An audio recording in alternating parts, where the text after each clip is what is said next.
חברי הכנסת והקהל, אנא תפסו את מקומותיכם. אנחנו מתחילים ממש בעוד מספר דקות.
חברי הכנסת והקהל מתבקשים לקום.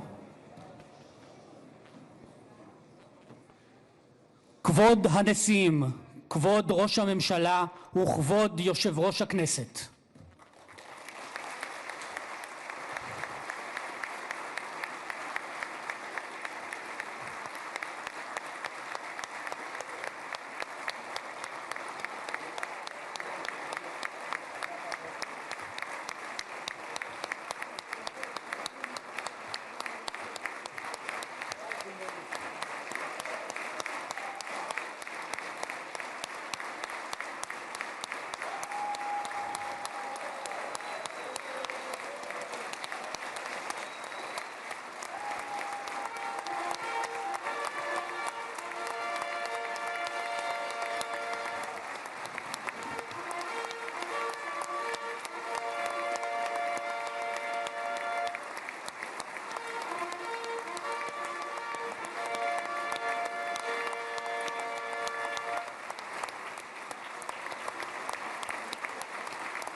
Edelson there on the balcony.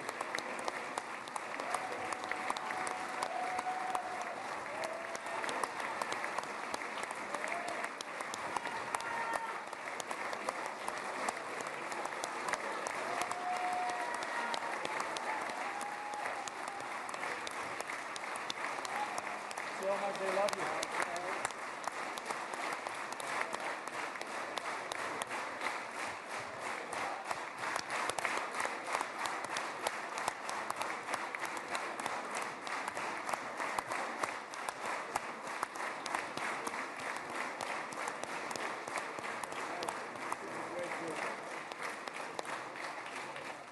נא לשבת.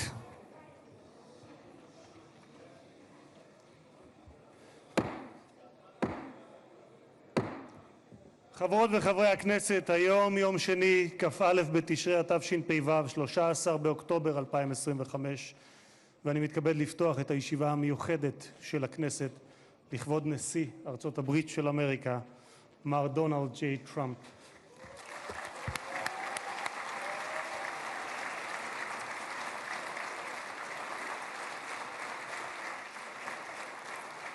חברות וחברי הכנסת, בטרם נתחיל אני מזכיר שישיבה זו היא ישיבה מיוחדת ולכן לא יהיו בה הפרעות. מי שיפריע יוצא מאולם המליאה ולא יורשה לשוב אליה עד תום הישיבה. לא תהיינה אזהרות. בנוסף, ניתן יהיה למחוא כפיים בישיבה זו כפי שכבר ראיתם. כבוד נשיא המדינה יצחק הרצוג ורעייתו מיכל,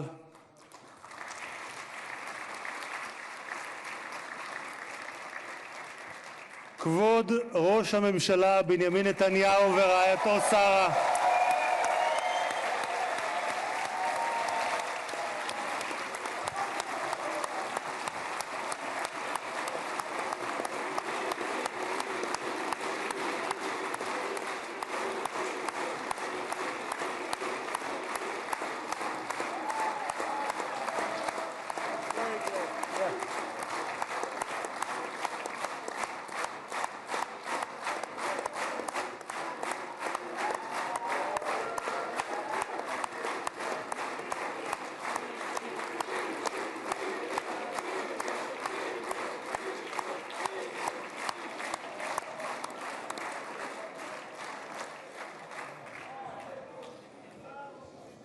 ראש האופוזיציה יאיר לפיד ורעייתו ליהי,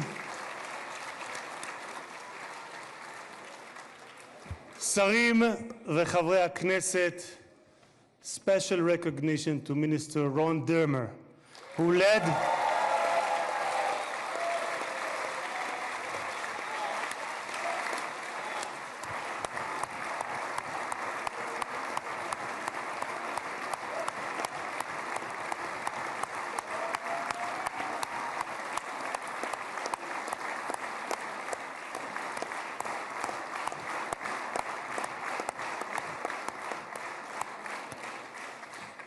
Special recognition to Minister Ron Dermer, who led the negotiation team on behalf of Israel.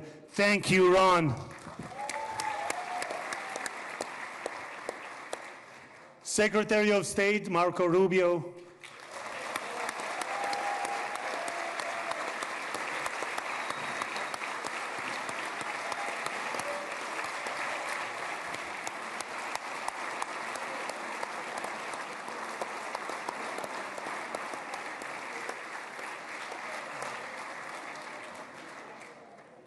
Secretary of War Pete Hegseth,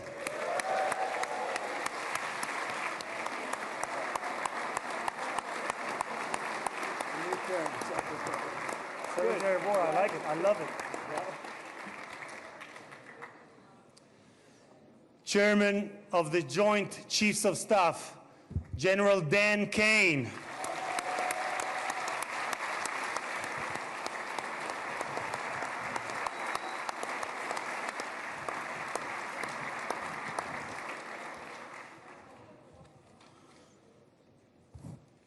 two key players, President Trump's special envoy Steve Witkoff, who is here with his partner Lauren,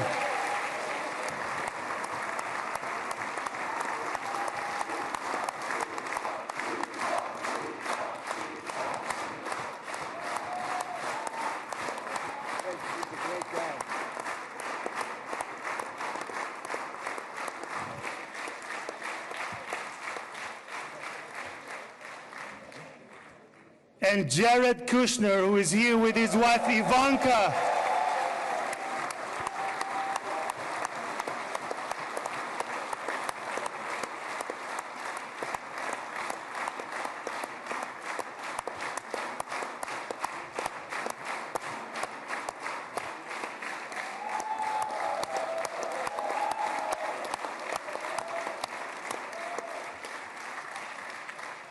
And thank you guys for everything that you have done to bring about this day. Ambassador of the United States to Israel, my dear friend and my absolute favorite rock star, Mike Huckabee. Do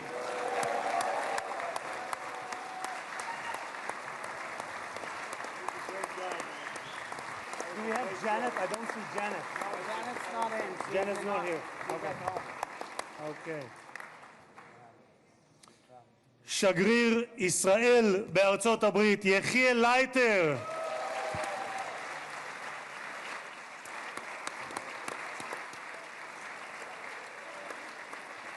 תודה. שגרירים וראשי משלחות זרות, ראש עיריית ירושלים משה ליאון ורעייתו סתווית, סגל א' של המדינה, ראשי גופי הביטחון, אלה שנמצאים איתנו ואלה שבשטח, הרמטכ"ל רב אלוף אייל זמיר,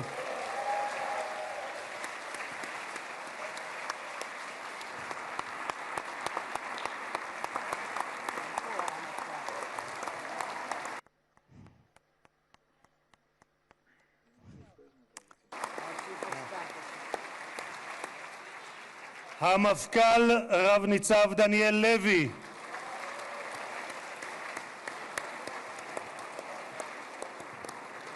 נציב שירות בתי הסוהר רב גונדר קובי יעקבי, Mr. Jacobi, he's one of those who is in Mr. Eyal Kaspi, the head of the fire, the head of the Mossad, Mr. David Barnea.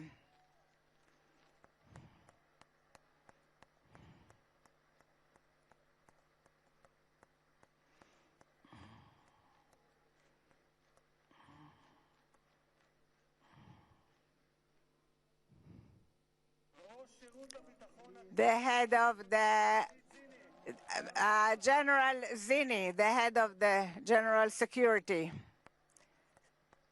Great success to you.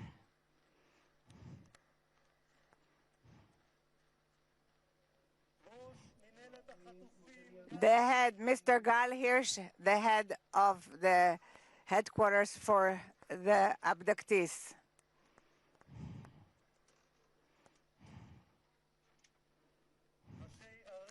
mayors and the local authorities, the chairman of the Knesset, who brought about a visit in 3 days, which usually takes 3 months, Mr. Itzik Edry, the secretary of the Knesset, the legal counsel of the Knesset,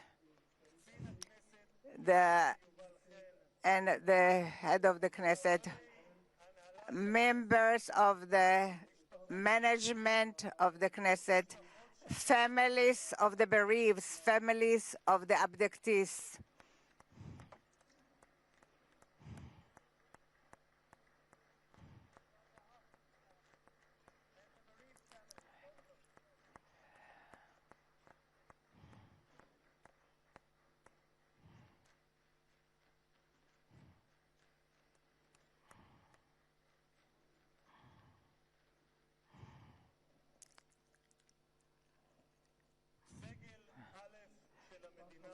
The head, great honoraries, and I am exempt the others from mentioning them, dear and the citizens of Israel. I had the special honor to bless together with you the best friend of that Israel ever had in the White House.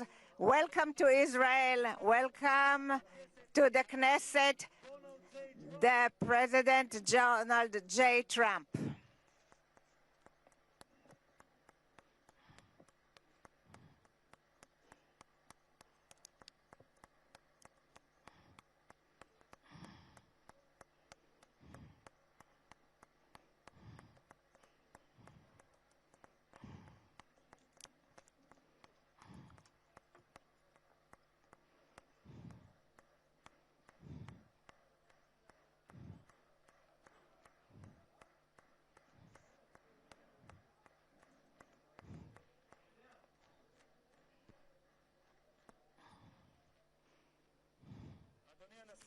Mr. President, I would like to thank you that you granted the Knesset the honor that it is the first parliament that you are visiting in your present term. In the Jewish tradition, we are used to bless you, the one who gives us the honor. Thank you very much, Mr. President, President Trump. Honorary President, 2,000 years ago, we were exiled from our homeland, but in all the diaspora that we lived by, we never forgot Jerusalem, the beating heart of the Jewish people, since it's for which we prayed for year after year. And 7 years ago, it was you, President Trump, that in the name of the United States, you recognized Jerusalem as the capital of Jerusalem. You executed a promise that many other presidents promised. You transferred the embassy to Jerusalem. Thank you very much, President Trump. Thank you very much, President Trump.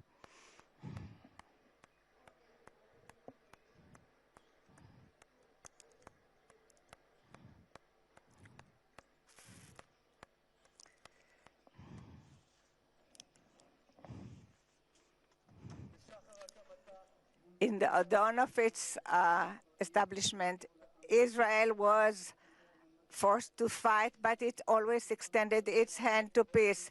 7 years ago, you led the Abraham Accords, and I had the privilege to serve in this government that signed it, and it was very meaningful for me because 2.5 years ago, I was the first head of the Knesset that was invited to speak in a parliament of Arab country, and it was in the country of Morocco, where my parents came from. You you made its relationship closer in accord that it's peace for peace. Thank you very much, President Trump.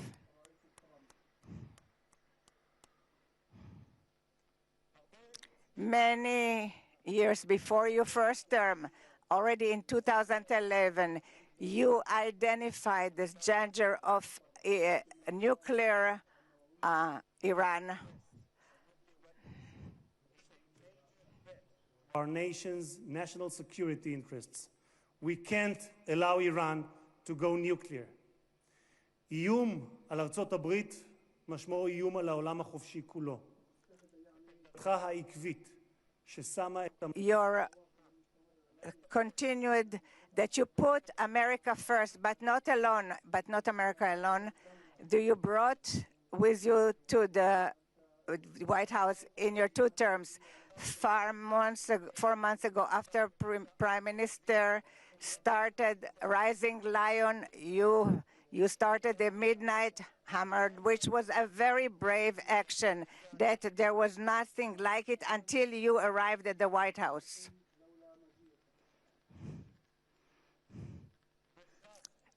Thus, Mr. President, you prevented a nuclear holocaust that Iran wanted to bring about to the world.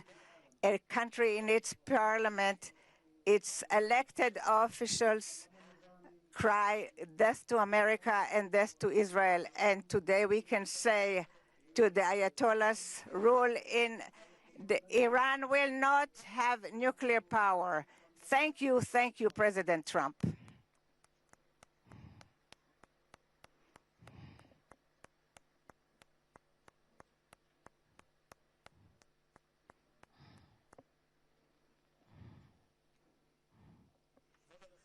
Mr. President, today the Jewish people are ending the holiday of Sukkot, and tomorrow it will be Simchat Torah. And 2 years ago in Simchat Torah, it was the most difficult day for the State of Israel since its establishment and for the Jewish people since the Holocaust.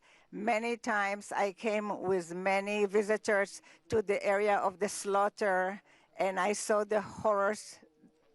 And few weeks after the 7th of October, I accompanied Jared and Ivanka who came to those difficult areas. We saw what we were in Kfar Aza, and we saw what we hope that we will never see again, horrible sights of pogroms, children, men and women, the elderly, they are no longer there. The Satan not only murdered and raped and many of our brothers and sisters, he also abducted the live and the dead. And since then, this has been the longest and the most just war. This wound of our brothers in prison has been when all the nation of Israel has been in pain of the families of the abducted until this morning. For 2 years, in the gallery where the guests are sitting, we had photos of the hostages. But this morning, towards this historical day, we were able to remove the photos, and I will do something spontaneous, and I will remove the pin that I received from Tzvika Moore. I am removing it because a minute ago I spoke to Tzvika Moore's brother, and they are celebrating this unification. Thank you so much, President Trump. Thank you so much, President Trump.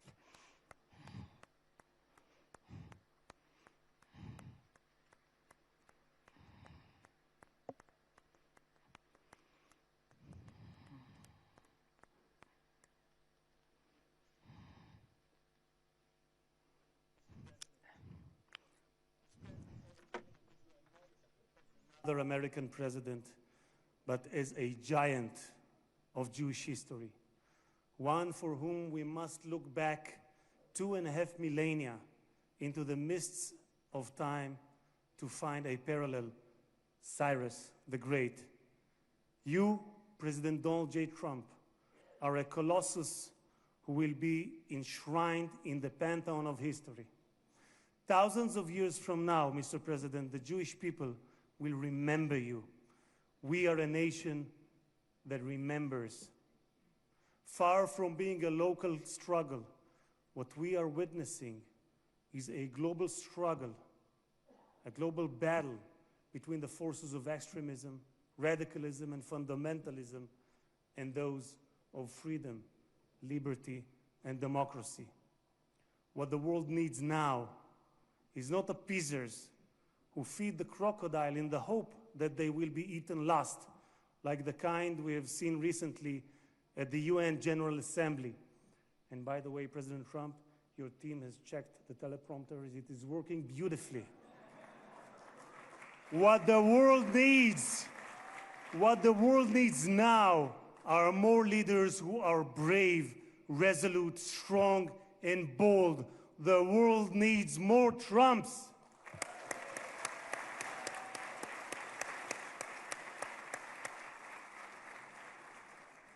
Mr. President, with your permission, I would like to take this moment to address Prime Minister Netanyahu.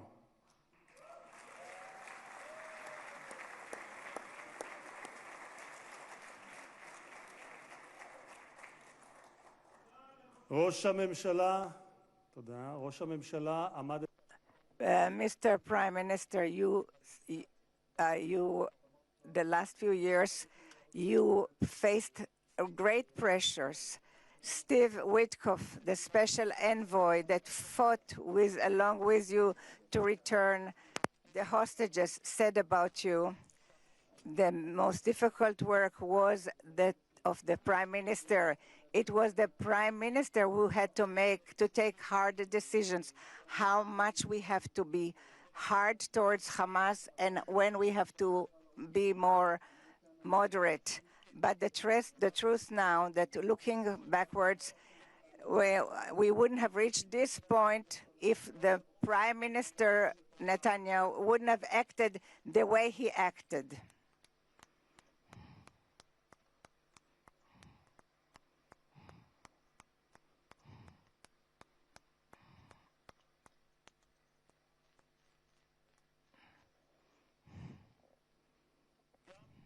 Also, my President Trump believes that the Prime Minister Netanyahu made hard decisions, and there were people who would have been less brave who wouldn't have made these decisions. We are here today because the Hamas did not have an alternative. So says Witkoff. The pressure was great, and therefore we progressed immensely, and this is what brought about this agreement. This is what the envoy Witkoff has stated. Mr. Prime Minister, yesterday, on his way to Israel, the President Trump, that you are the right person at the right time, and I'm proud to say here in front of the whole world that thanks to you, we achieved the great things that we have achieved. Thank you so much, Mr. Prime Minister.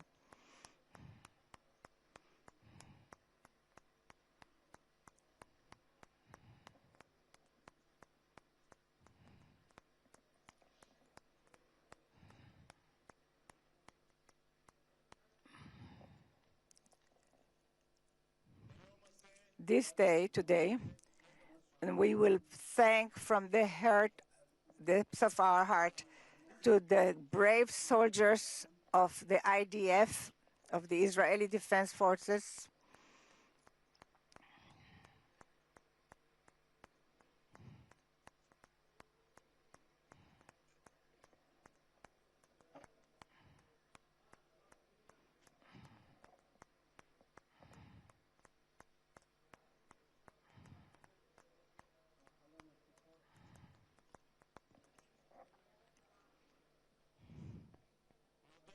we will thank to the IDF brave soldiers who fought like lions and endangered their lives.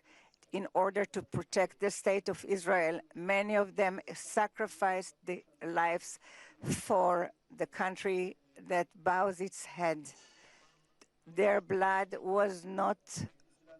did not die in vain, because with their heroism they brought this state, and their names will be inscribed forever in the hearts of the nation. President. There was not a single person on this planet who did more than you to advance peace. No one even came close. Your election to the presidency marked a turning point, not only for the United States, but for the entire world. Through your strength of character and unwavering resolve, you brought an end to bloody conflicts in no fewer than 8 regions across the globe. In less than 9 months, you became one of the most consequential presidents in history. You saved countless lives that would have been lost without your leadership. And as our sages teach, whoever saves one life, it is as though he has saved an entire world.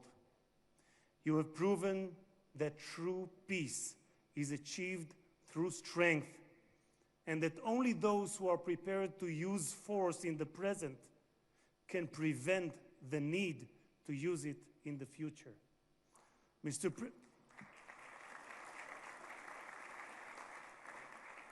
President, you, more than any other individual, are deserving of the highest recognition for your efforts in promoting peace.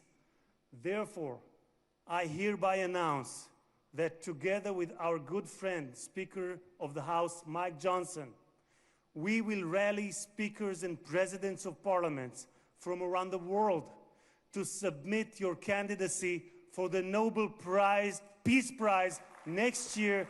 There is no one more deserving than you, President Trump. No one.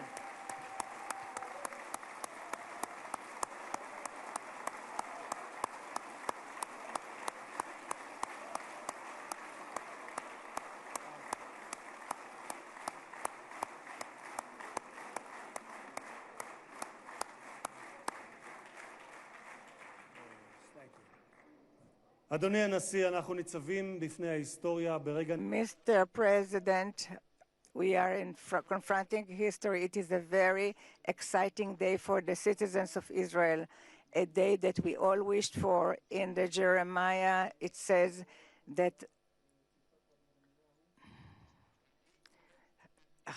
from when we hear your cry, there will be a wage for your and they will return from the country of the enemies, and the sons returned to their borders, to their land.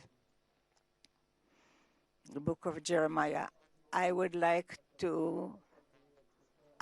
to wish all the hostages how happy we are and how good it is that you're back home. The President Trump, who will give us that the God Almighty will bless you, your family, your country, and all those who are dear to you, and will make America, and may God bless the state of Israel.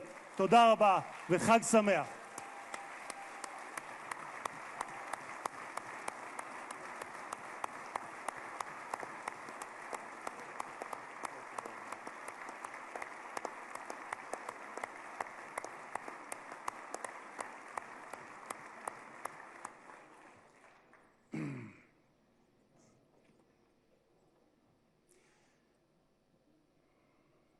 אני מתכבד להזמין כעת את ראש הממשלה.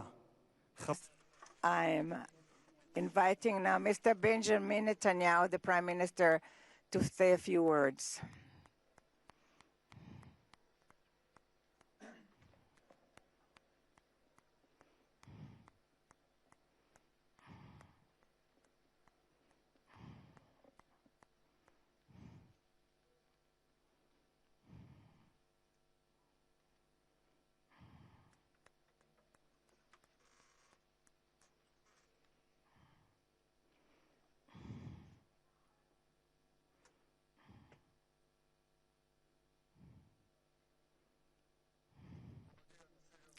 President Herzog and his wife Michal,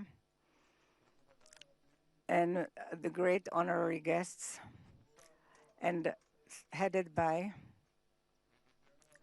our great friend, the President of the United States, President Donald J. Trump.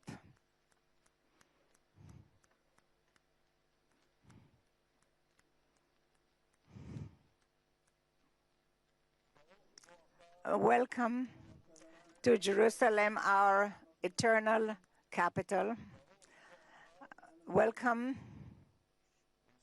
to Israel in this moving day, exciting day that will be inscribed in the history, on the annals of Israel, and you too, Mr. President, will be inscribed in the history of our nation, and you are already inscribed in the history of the world. And we remember our friends. We know your part, your important part, and the determined part of the return of the hostages in this day, when we were informed today, an hour ago, that all our live hostages returned back to us. What excitement.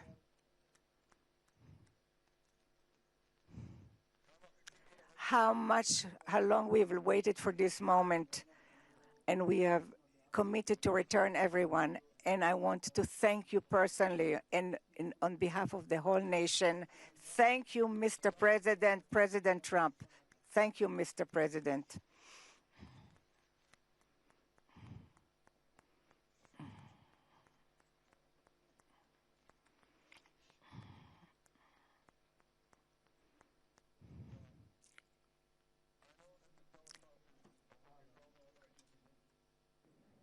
But I'm not sure about the translation.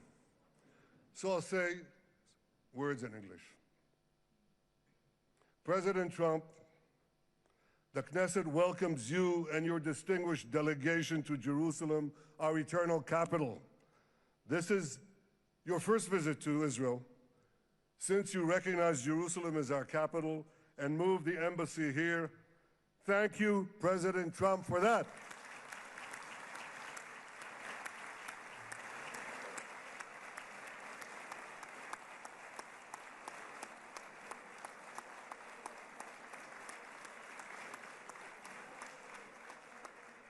There are many other reasons to thank you since your last visit here. Thank you for recognizing Israeli sovereignty over the Golan Heights.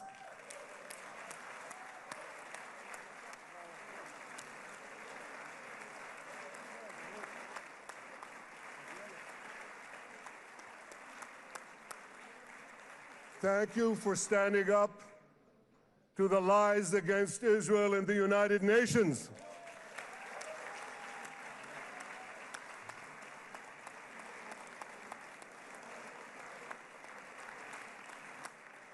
Thank you for recognizing in your 2020 peace plan our rights in Judea and Samaria, the ancestral homeland of the Jewish people.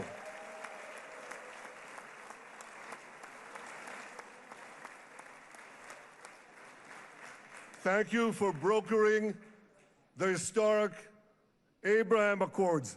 Abraham, Eskemei Avraham.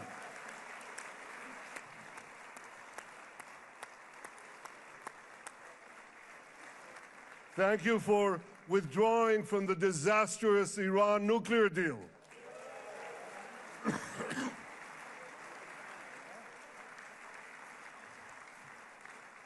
Thank you for supporting Operation Rising Lion and for your bold decision to launch Operation Midnight Hammer. Boy, is that, you got to hear this.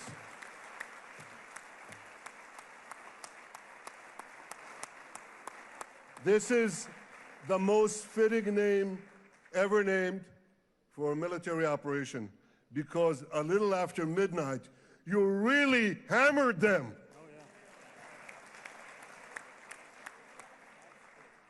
My friends, this is only a partial list. but it's enough to affirm what I've said time and again. Donald Trump is the greatest friend that the state of Israel has ever had in the White House.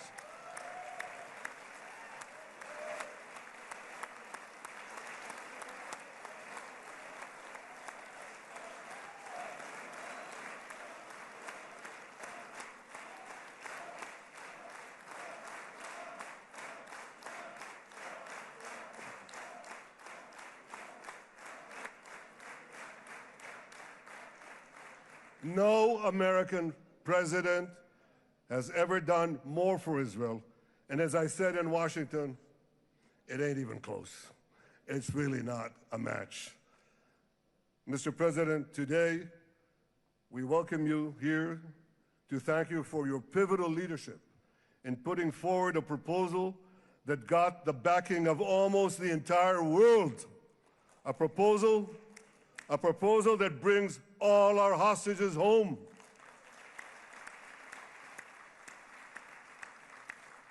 A proposal that ends the war by achieving all our objectives. A proposal that opens the door to an historic expansion of peace in our region and beyond our region. Mr. President, you are committed to this peace. I am committed to this peace. And together, Mr. President, we will achieve this peace. We've done it before. We've done it before in the Abraham Accords, and we'll do it again. Mr. President, today the Jewish calendar marks the end of 2 years of war. That war began on October 7th, on the Jewish festival of Simchat Torah. You always tell me, and you tell the world, remember October 7th. Mr. President, we remember. We remember the thousands of Hamas terrorists who stormed into our towns and kibbutzim. We remember the 1,200 people Hamas savagely slaughtered in cold blood, including dozens and dozens of Americans. We remember entire families burnt alive as they embraced each other.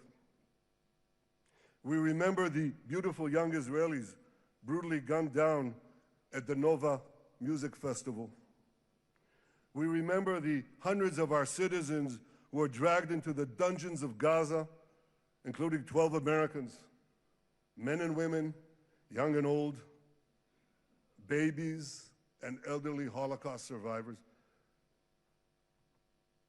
My friends, Mr. President, Donald, these monsters take babies as hostages. In response to this barbaric attack on October 7th, Israel did what it had to do. With indomitable courage, we set out to defend our people, to defeat our enemies, and to release our hostages. Our heroic soldiers fought like lions. They fought on the front lines of civilization and barbarism. Israel achieved amazing victories over Hamas and the entire Iran terror axis. Sinwar, Dev, Hania, Nasrallah, Assad, they're all gone.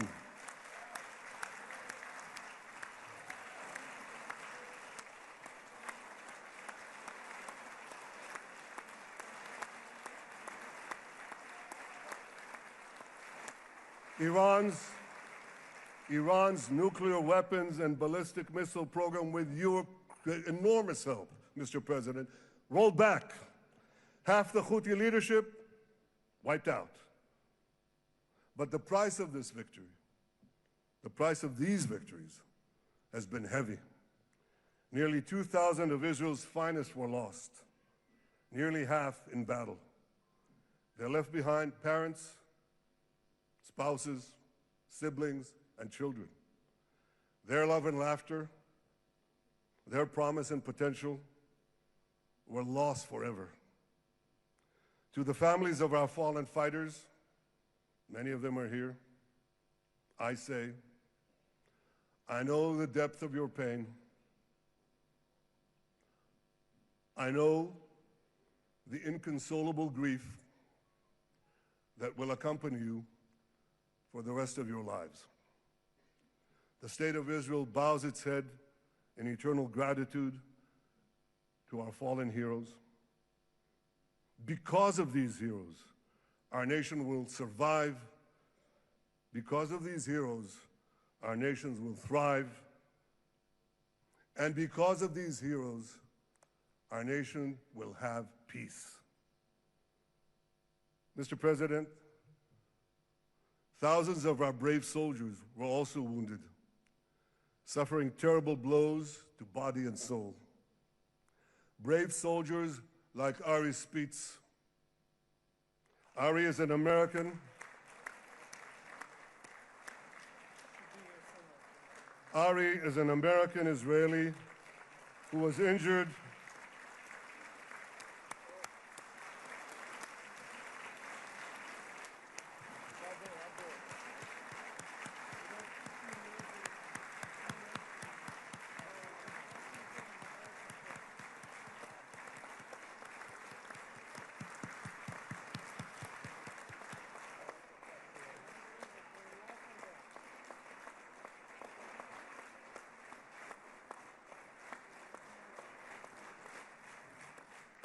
Ari is an American Israeli who was injured in Gaza while searching for Hamas terrorists and weapons. Two of Ari's comrades were killed in this action, and 10 were injured. Ari was presumed dead, but made a miraculous recovery despite losing 3 limbs. Ari, stand up for a minute alone. Stand up. There you go. There. Ari, you are the spirit of Joshua. You are the spirit of David. You are the spirit of the Maccabees. You are the spirit of Israel. I salute you. We all salute you.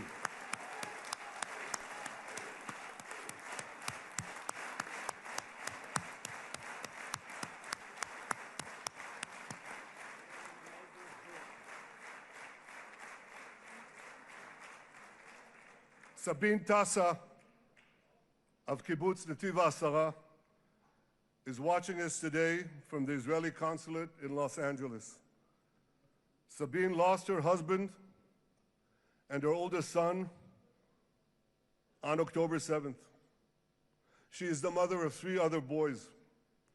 2 of them, Koren and Shai, witnessed their father jump on a Hamas grenade to save his 2 sons. We all saw the film of those 2 boys crying out in pain, "Father is dead. Why? Why did God save me?" Mr. President, my friend Donald, I've seen some very tough things in my life. But I couldn't bring myself to watch those boys suffering again. So I didn't see this film except once. Yet Sabine, their mother, has had the strength and fortitude to show this film across the world. And my wife Sarah and I asked her, "Sabine, how do you do it? Why do you do it?" And she answered, "I do it to show the entire world the monsters Israel is fighting and the justice of our cause." This is what she's doing once again in Los Angeles. Sabine, you can hear me now, so I want to tell you on behalf of all of us, you embody the spirit of our biblical heroines, Deborah, Ruth, and Esther. You too are the spirit of Israel, and we all salute you.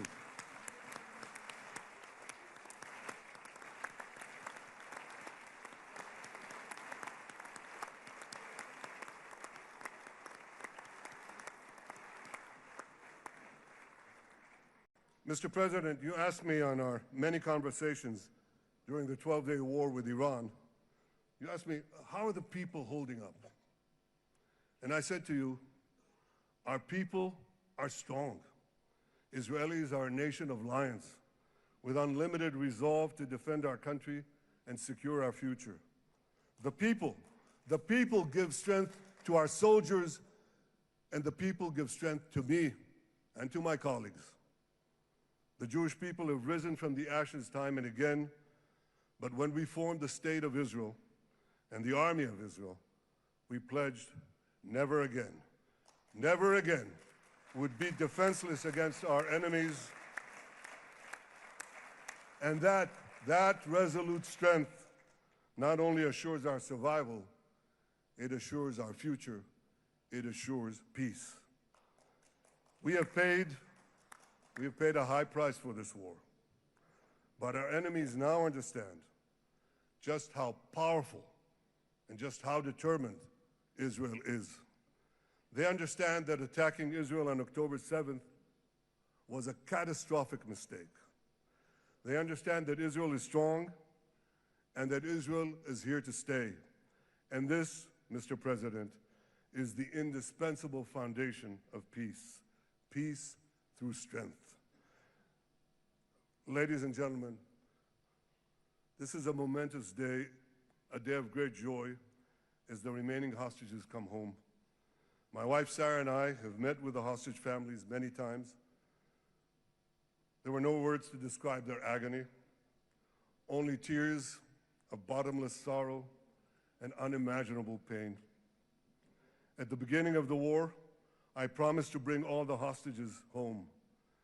Today, with the indispensable help, the determined and focused help, the unremitting help of President Trump and his team, and with the incredible sacrifice and courage of the soldiers of Israel, we are fulfilling that promise.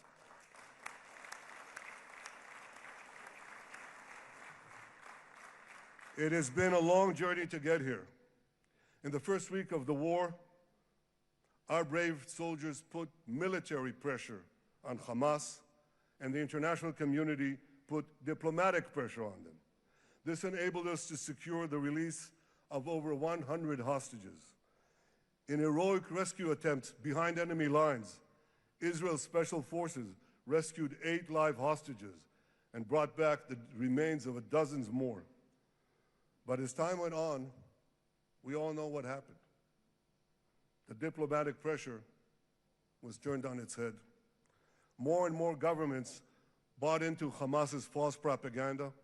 More and more governments succumbed to anti-Semitic mobs in their own countries. They just turned on Israel. They called for us to surrender to Hamas demands, just leave Gaza immediately, they said, end the war without committing to disarm Hamas, without committing to demilitarize Gaza. Had Israel succumbed to those demands, not only would Sinwar, Nasrallah, Assad, and Iran's missile and nuclear program remain intact. Not only that, because in no time, the Hamas killers would be back on the border fence, ready to repeat the horrors of October 7th again and again, as they vowed to do. But just at that point of maximum pressure on Israel, a man named Donald J. Trump was elected President of the United States.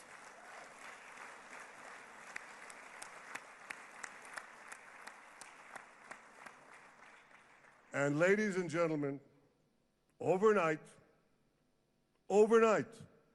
everything changed. Everything. We felt it right here. Mr. President, thanks to your unequivocal backing of Israel, we secured a second hostage deal within weeks of your election. And in the months that followed, we worked closely together to forge a path to bring the remaining hostages home and end the war. End the war in a way that ensures the disarming of Hamas, the demilitarization of Gaza, and that Gaza would never again pose a threat to Israel. 2 months ago, you fully backed my decision to send the IDF into the last Hamas stronghold in Gaza City. You shared my view that this military pressure would help free the hostages. And despite all the criticism, all the naysayers, we were right. Hamas caved in. And 2 weeks ago, you succeeded in doing something miraculous. You succeeded in doing something that no one believed was possible. You brought most of the Arab world, you brought most of the world behind your proposal to free the hostages and end the war. I want to thank Steve Witkoff, Jared Kushner, and Ron Dermer for their great contribution to this effort.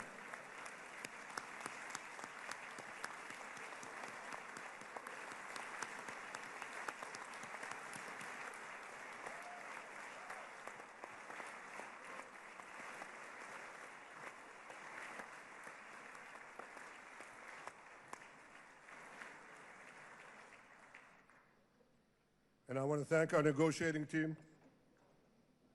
I believe that the close cooperation between the two of us, between our two nations, combining Israel's military pressure and President Trump's unmatched global leadership.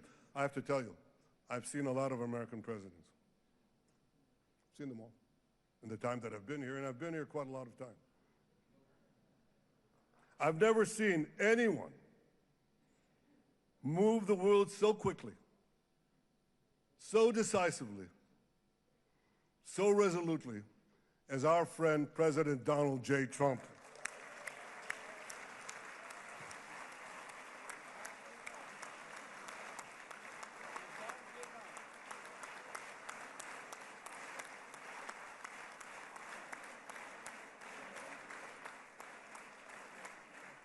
With our military pressure and President Trump's global leadership, we achieved this historic moment.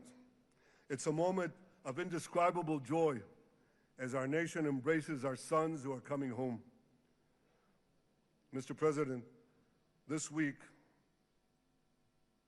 Jews around the world are going to read the book of Ecclesiastes, Kohelet, in the Bible. The Bible has many miraculous moments. One of them was your decision to bomb Fordo. I think it was a pivot of history because it wasn't meant only to bomb Fordo. That action and your previous action of taking out Qasem Soleimani, the architect of death, I think that changed the balance of power in the world. You brought America back again to the driver's seat.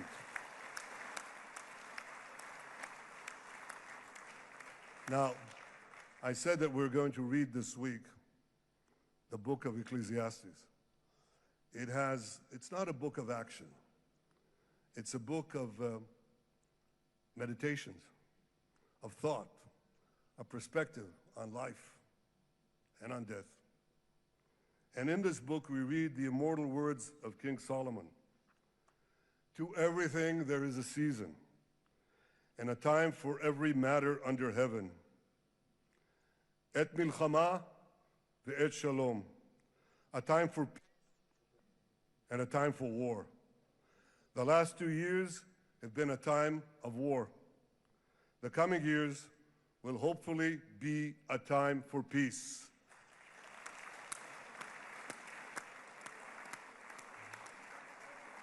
Peace inside Israel and peace outside Israel.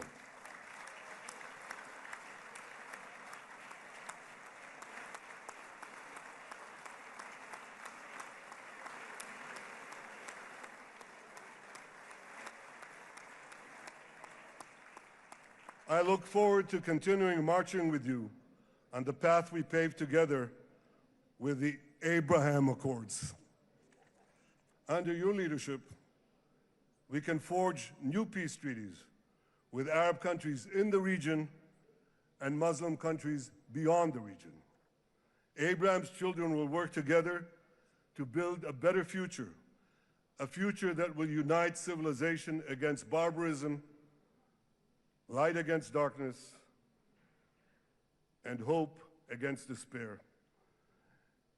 And my friends, I believe that with President Trump's leadership, this will happen a lot faster than people think.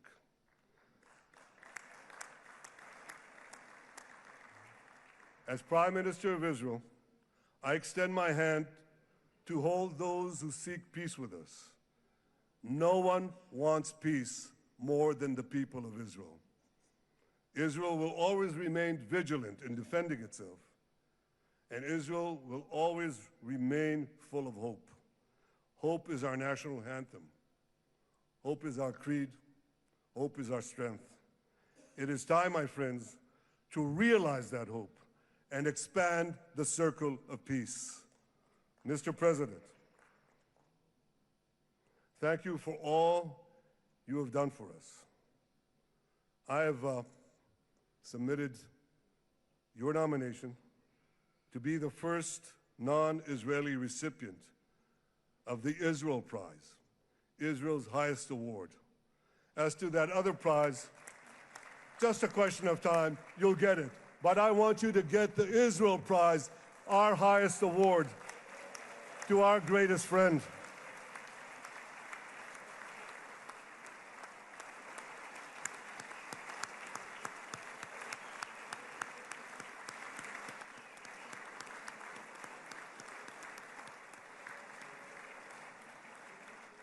When others were weak, you were strong. When others were fearful, you were bold. When others abandoned us, you stood by our side. On behalf of the government and people of Israel, I thank you for your extraordinary friendship. Thank you for helping bring our hostages home. Thank you for supporting Israel's march to victory. Thank you for paving a path to peace. מכובדי נשיא ארצות הברית, ידידי דונלד. Honorary President, welcome to Israel. Welcome to Jerusalem. Welcome in this exciting day that brought us to this day.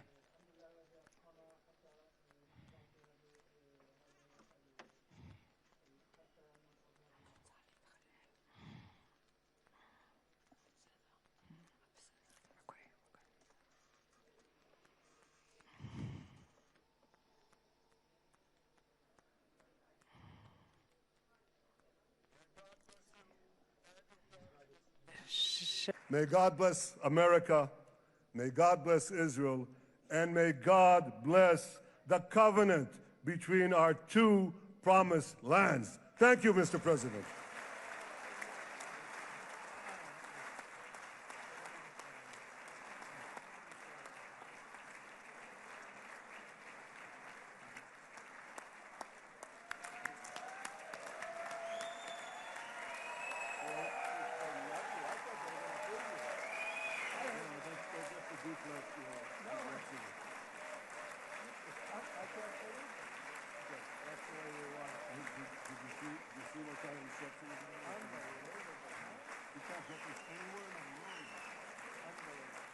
But you'll get it in the morning. Thank you.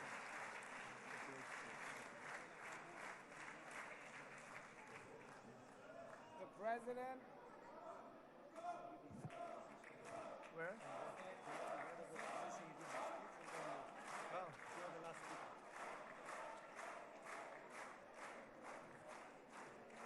Come on up, opposition. Come on, opposition.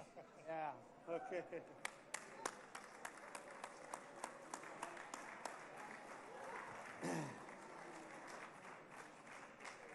אני מתכבד להזמין כעת את ראש האופוזיציה, חבר הכנסת יאיר לפיד.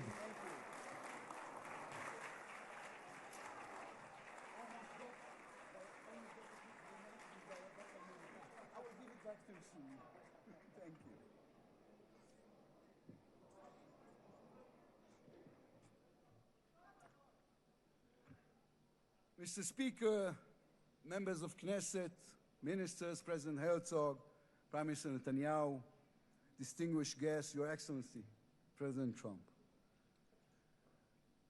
For 2 years, we waited for this moment. 2 years of sleepless nights, 2 years without air in our lungs. Our eyes are filled with tears today, our hearts are filled with gratitude, our children are coming home.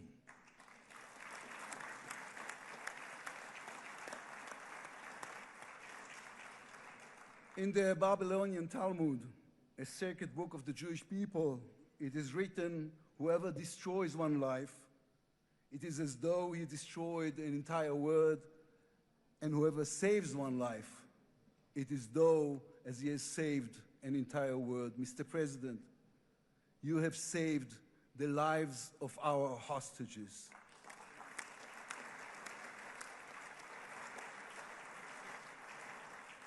But you saved so much more. You have saved the souls of the bereaved whose loved ones now will be brought home for burial.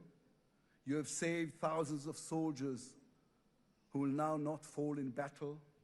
And you have saved millions from the horrors of war. You have saved more than one life, and each life is an entire world. This is a historic moment, and a reminder that history is shaped by people. It is shaped by those who know the past, but have the vision to change the future. When you were elected, you declared that you would be the president of peace. You have kept your word. The fact that you were not awarded the Nobel Peace Prize is a grave mistake by the committee. But they will have no choice, Mr. President. They will have to award it to you next year.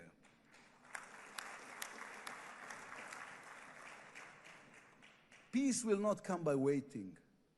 It will come by building, by reaching out, and by daring once again to believe. You, Mr. President, have done the unimaginable. We will be eternally grateful.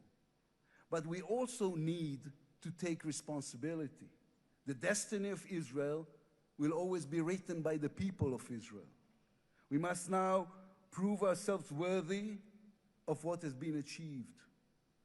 From its founding, Israel has said to the world that our strength, our power, rest upon our values. Israel is the strongest country in the Middle East because we are the only democracy in the Middle East. Because we believe in the principles laid in our Declaration of Independence, which says Israel will ensure complete equality of social and political rights to all its inhabitants, irrespective of religion, race, or sex. It will guarantee freedom of religion, conscience, language, education, and culture. It will safeguard the holy places for all religions. Those are our values. That is who we are as people, as a country. Our neighbors must understand one more thing about us. We are not going anywhere. The Middle East is our home. We are here to stay. Our story did not end in the Bible. It began there. It continues in our laboratories and universities, in our innovation hubs. Hamas, Hezbollah, Iran, and the Houthis, they all read the wrong intelligence reports. The real intelligence report on Israel's intentions is found in the book of Genesis. And I will give you and your descendants after you the land of Canaan for an everlasting possession. We call upon the nations of the Islamic world and all our neighbors, Saudi Arabia, Syria, others. We are here to stay. We can do great things together. Come and talk to us.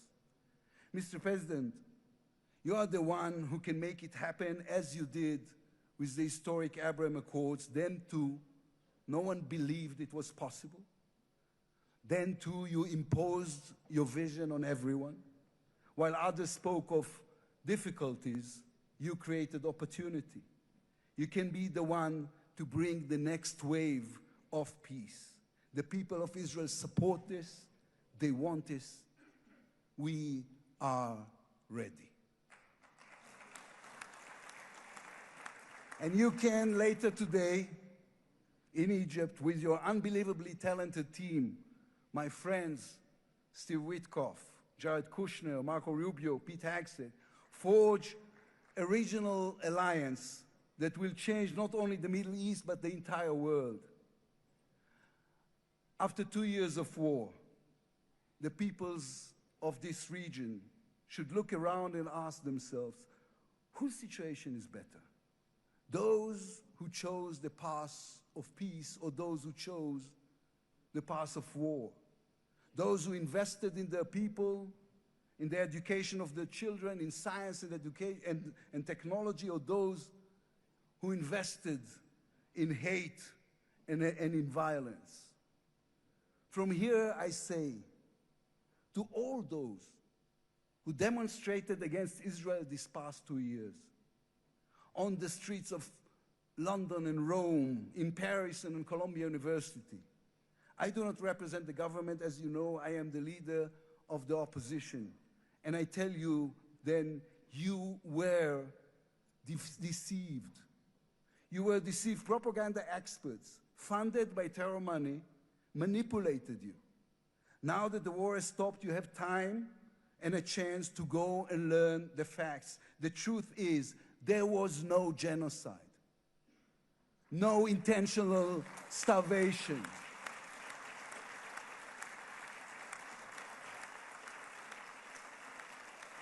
The truth is, there was an army and a country fighting in the most complicated conditions imaginable against terrorists who send their own children to die for a follow-up, who use their own children as human shields.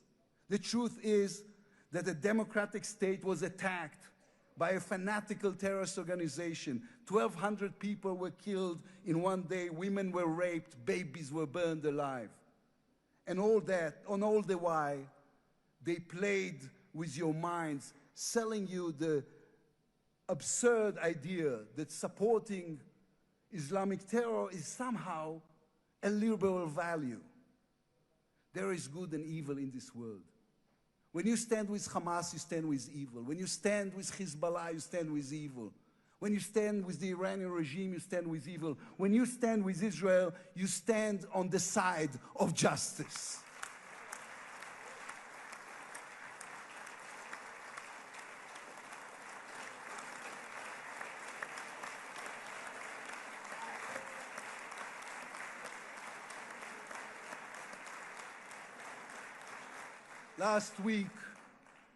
Last week I attended the 7th October memorial ceremony. An inspirational woman called Galit Dan spoke on stage. Galit had a daughter, Noya, a 13-year-old girl who was autistic like my daughter. And Noya was full of light. She loved Harry Potter. On that dark day, Noya was sleeping at her grandmother's, Carmela's house in Kibbutz Nir Oz. Carmela was 80 years old. Their bodies, grandmother and granddaughter, were found embraced. They were murdered together. On stage at the ceremony, Galit said a sentence that moved us all. We don't want revenge, she said. We want redemption. Today, the redemption begins. Israel has endured 2 terrible years on the battlefield and in the international arena. But in those 2 years, we also rediscovered our own greatness. We remember how good we can be. Our pilots who took control of the skies over Iran. Our industries leading the world in technology. Our civil society, which reached out to help every victim of the war. We will move forward toward a different future. Our heroic soldiers who saved us all will fold away their uniforms and rise as teachers and engineers, scientists and innovators, investors and small business owners. We will never be able to repay the debt to those who sacrificed everything these past years, to those who, as President Lincoln said, gave the last full measure of devotion. We can only be worthy of them, worthy of their sacrifice. Mr. President, allow me to speak also to the businessman in you, the deal maker who understands value. If there were one stock in the world I would invest in today, it is the state of Israel. If there were one nation that deserves unrestricted access to GPU chips, to AI and SMR technologies, to American markets, it is the state of Israel. Israel's future is intertwined with our eternal alliance, our strategic and moral covenant with our greatest friends, the United States of America. This war is over. We will always need to stay vigilant, to guard against those who seek our destruction. But the state of Israel is about to reinvent itself. The challenges ahead demand not only strength, but a new vision. It's time to take a new path, to be a nation that is advanced and thriving and peace-seeking. We have waited for this moment, for the end of the war, for the return of the hostages, for the chance to rechannel our grief and loss into the energy needed to rebuild our nation. Thanks to you, Mr. President. Thanks to our soldiers, our lions. Thanks to the millions of great Israeli patriots who filled the streets and the square and never, not for one moment, gave up on the hostages. Thanks to all of them, the strength within us can now rise, succeed, and build for our future and for our children. Thank you very much. God bless the United States of America. Am Israel Chai.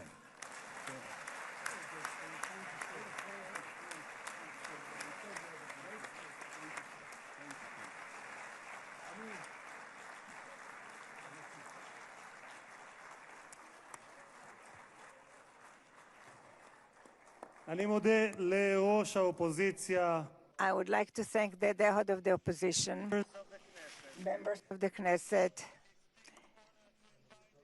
President of the United States of America, His Excellency Donald J. Trump, to address the Knesset.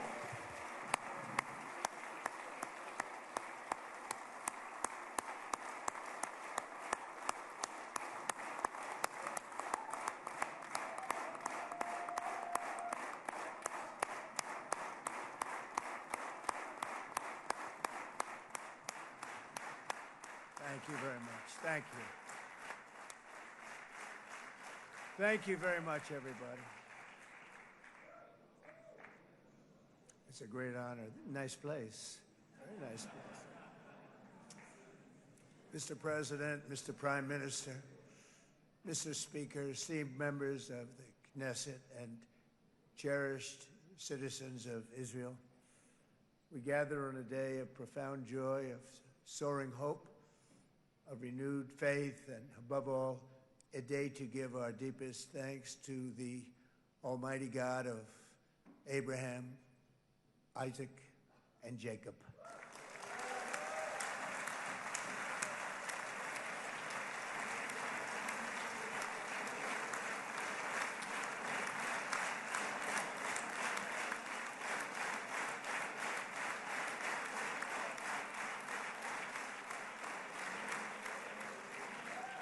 After 2 harrowing years in darkness and captivity, 20 courageous hostages are returning to the glorious embrace of their families, and it is glorious. 28 more precious loved ones are coming home at last to rest in this sacred soil for all of time. And after so many years of unceasing war and endless danger, today the skies are calm, the guns are silent, the sirens are still, and the sun rises on a holy land that is finally at peace, a land and a region that will live, God willing, in peace for all eternity.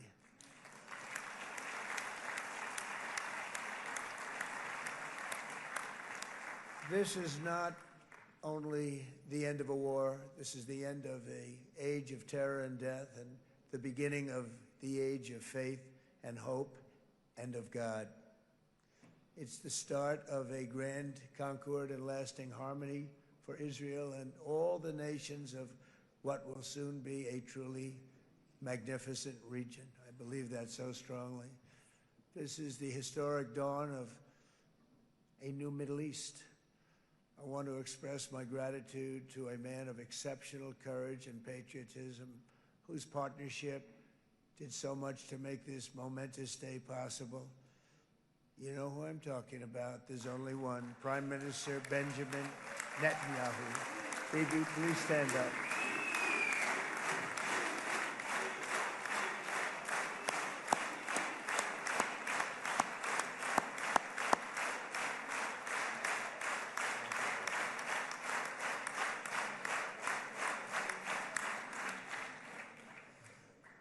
And he is not easy, I want to tell you.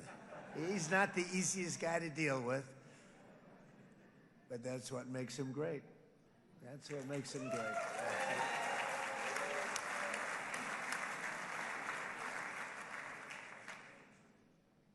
Thank you very much, baby. Great job.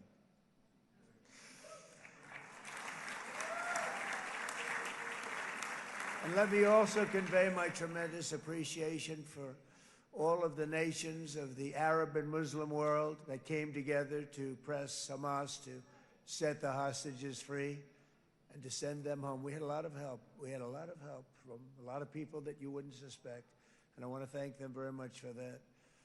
It's an incredible triumph for Israel and the world to have all of these nations working together as partners in peace. And it's pretty unusual for you to see that, but it happened in this case. This was a very unusual point in time, a brilliant point in time.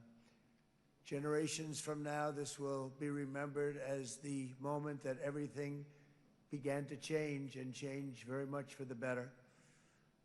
Like the USA right now, it will be the golden age of Israel and the golden age of the Middle East. It's going to work together. I'd like to thank several great American patriots for their invaluable help in getting something done that almost everyone thought was absolutely impossible. We were wasting our time. So many people said, "You're just wasting your time." But we weren't, because we had talented people working with us, and we had people that loved your country, and frankly, people that loved the region. They loved the Middle East. I want to thank my friend Steve Witkoff.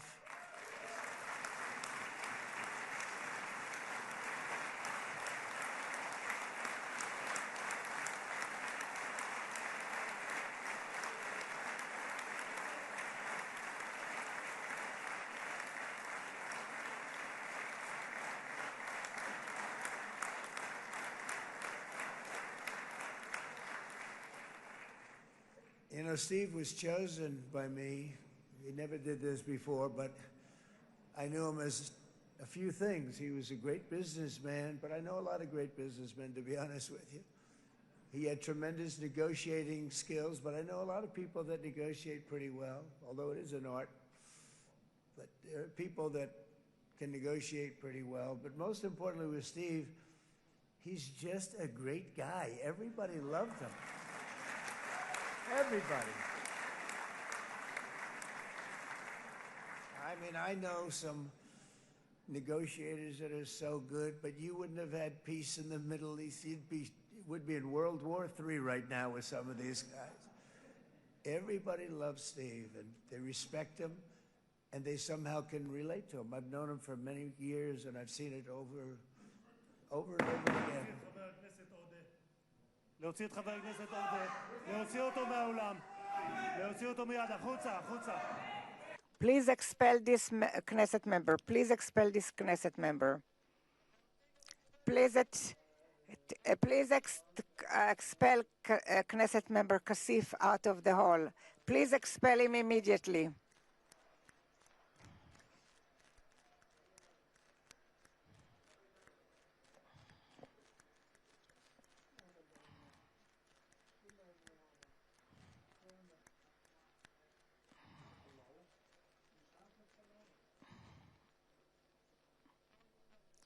And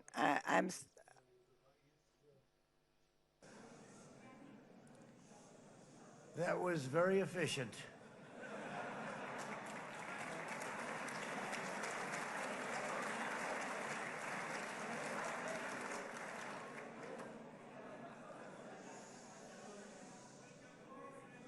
So back to Steve.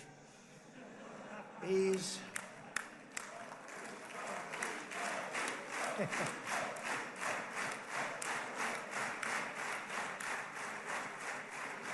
But I tell one story because he was so involved, and then we called in Jared. We called it, we need that brain on occasion. We got to get Jared in here. We got to get a certain group of people. But Steve started this all by himself. I call him Henry Kissinger, who doesn't leak, okay? Henry is a big leaker. He leaked. Steve doesn't leak. Steve just wants to get the job done. He wants to do what's right. But I'll give you just a quick story because, as you know, he's working on the war with Russia and Ukraine, a war that would have never happened if I were president. A shame. 7,000 young soldiers a week are being killed. More than that this last week. It's a shame. Should have never happened. But it did happen, and we won the race, and I took over this horrible war that's been raging, and I thought it would be easily settled. I thought it was a hell of a lot easier than doing what we just did very successfully with Israel and a lot of other people. But this came first, and we'll get that one. But I set up a meeting for him to meet with President Putin, thinking it would be a 15 or a 20-minute meeting. Steve had no idea about Russia, had no idea about Putin too much, didn't know too much about politics, wasn't that interested. He was really good at real estate, but he had that quality that I was looking for, and I didn't see it around in too many ways. And I set up the meeting with Putin, and I called. I said, is Steve finished yet? That was about a half an hour into the meeting. No, sir, he's not. He's still inside. This is in Moscow. I said, well, how's he doing? I don't know, sir. He's still inside. I called up an hour later. Let me speak to Steve. Sir, he's still with Putin.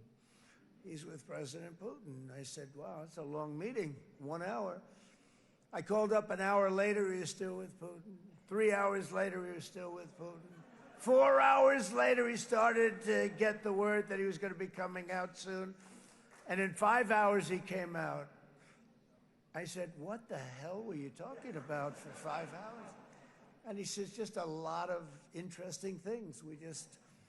We're talking about a lot of interesting things, including what he went in there for, but you can't talk about it for 5. You can talk about it for a certain period of time, and you know what you're getting. But that's a talent. That's a talent, where you can do that. Most people I'd send in, number one, they wouldn't be accepted. Number two, if they were, the meeting would last 5 minutes, and that's what happens with Steve. Everybody loves him. They love him on this side. They love him on the other side. And he really is. He's a great negotiator because he's a great guy. So thank you very much, Steve, very much.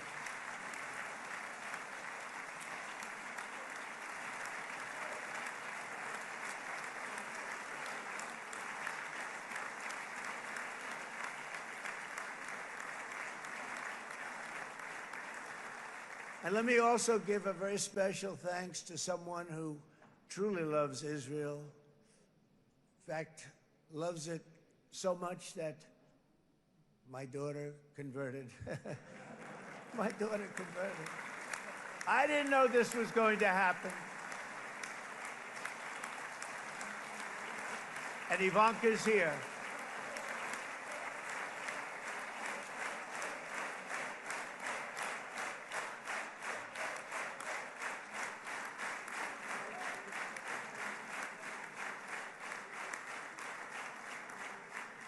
And Bibi, you do know this was not in the cards for me. You understand that. And she is so happy, and they are so happy. At least I think they're happy. If they're not, we have a big story, right? No, they have a great marriage, and they get along great. They're best friends. They have a very special relationship. But Jared has been so helpful. He really did something very special. He established the Abraham Accords with a group of very wonderful people. I like calling it the Avraham Accords, because people that, right? Avraham. It's so cool. It's so much sort of nicer, you know? The Abraham versus the Avraham.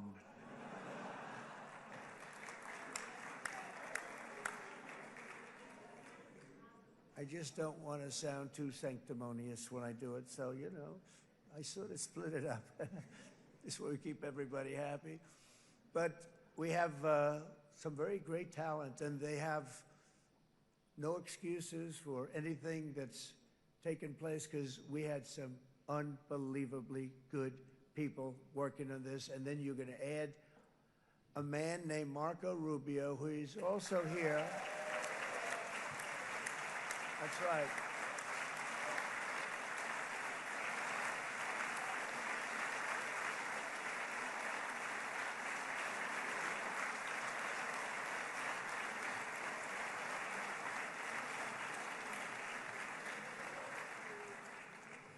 And I have a prediction that Marco will go down, I mean this, as the greatest Secretary of State in the history of the United States. I believe that. I believe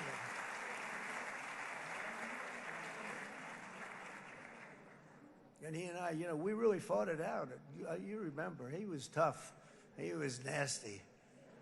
Who the hell thought this was going to happen, Marco, right? And now I'm saying he's going to go down as the greatest. He will.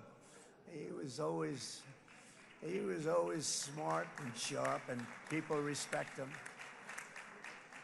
And then we have somebody who's young, but an unbelievable leader. I saw it a long time ago, and he's turned out to be even better than we thought. Right, Susie? I think even better.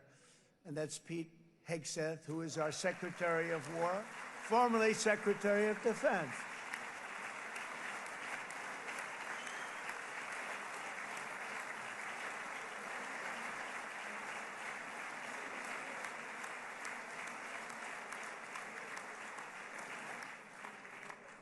And as you know, we decisively won World War I.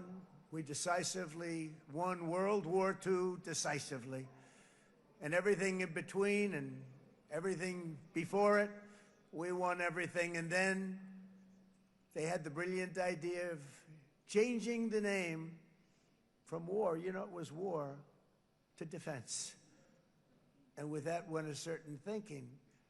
And we fought in a very politically correct way after that. We always had the strongest military, and now we have a stronger military than we've ever had before. Because of my first term, I've totally rebuilt the military, every aspect of it. But we have, if you think, we settled 8 wars in 8 months. I'm now including this one, by the way, if that's okay. They may say, well, that was quick. Because yesterday I was saying 7, but now I can say 8. The hostages are back. The hostages are back.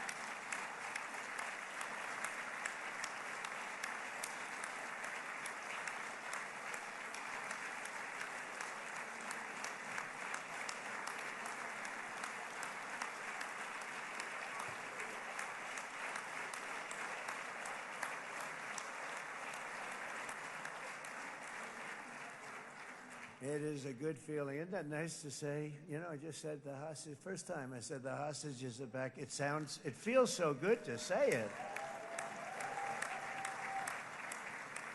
But when you settle 8 wars in 8 months, that means you don't like war. Everyone thought I was going to be brutal. In fact, I remember Hillary Clinton during a debate, she said, look at him, he's going to go to war with everybody. And actually, she said, he's got a personality that's all about war. No, and my personality actually is all about stopping wars, and it seems to work. It seems to work. But it also means this name change and our attitude that we're not going to go into a war, but if we do, we're going to win that war like nobody has ever won a war before. We will not be politically correct, but we're not going to be there. And I think, you know, as you mentioned, Bibi, before, peace through strength, and that's what it's all about. The United States has the greatest and most powerful military in the, right now, history of the world. I can tell you we have weapons that nobody's ever dreamt of. I only hope we never have to use them. I rebuilt the military. I was proud to do it, but some of the things I hated to do. I hated certain of the weapons because the level of power is so enormous. It's so dangerous, so bad. But we have to do what we have to do. We make the best weapons in the world, and we've got a lot of them. And we've given a lot to Israel, frankly. And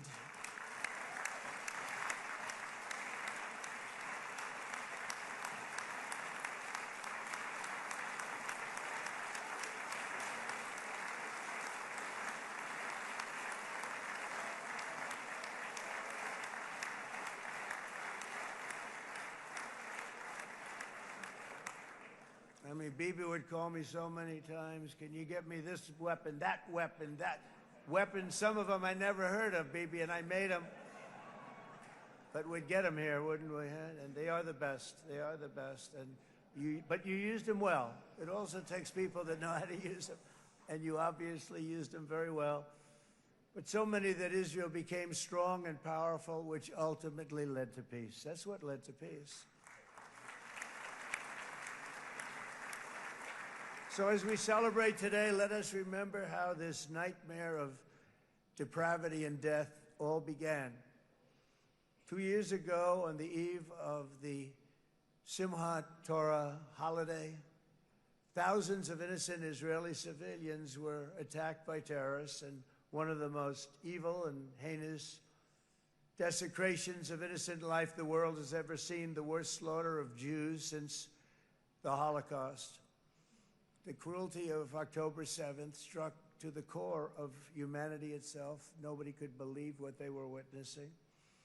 The United States of America grieved alongside you, and we mourned for our own citizens who were so viciously taken that day.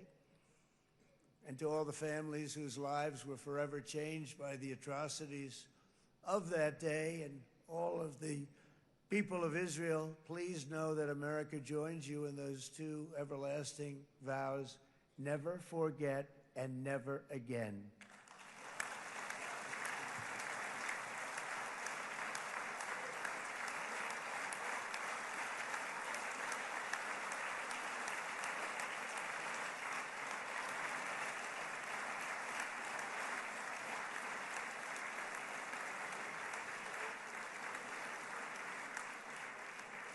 From October 7th until this week, Israel has been a nation at war, enduring burdens that only a proud and faithful people could withstand. It was a very tough period of time. For so many families across this land, it has been years since you've known a single day of true peace. But now at last, not only for Israelis, but also for Palestinians and for many others, the long and painful nightmare is finally over. And as the dust settles, the smoke fades, the debris is removed, and the ashes cleaned from the air, the day that breaks on a region transformed, and a beautiful and much brighter future appears suddenly within your reach. This is now a very exciting time for Israel and for the entire Middle East, because all across the Middle East, the forces of chaos, terror, and ruin that have plagued the region for decades now stand weakened, isolated, and totally defeated. A new coalition of proud and responsible nations is emerging, and because of us, the enemies of all civilization are in retreat. thanks to the bravery and incredible skill of the Israeli Defense Forces in Operation Rising Lion.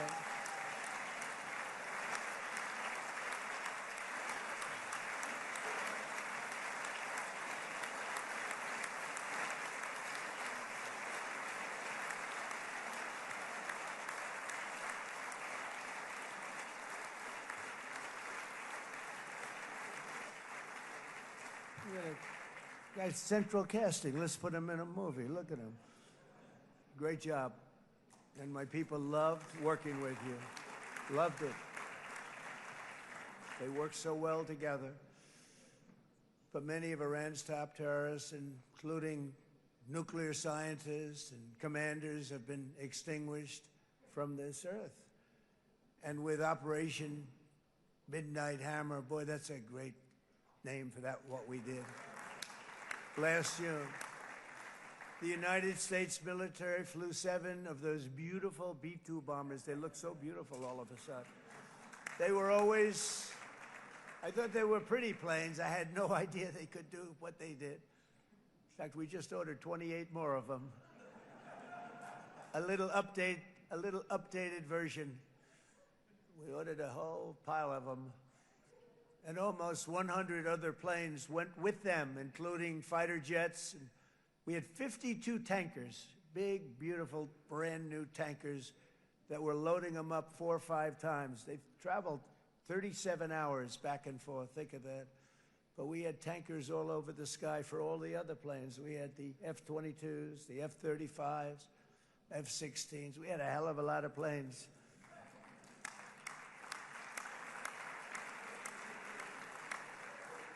So we had 52 gas stations in the sky. That's what they call them. I'll tell you, I wouldn't want to be flying one of them. We have our great General Raisin Cain right here. General, stand up. This guy, what a general.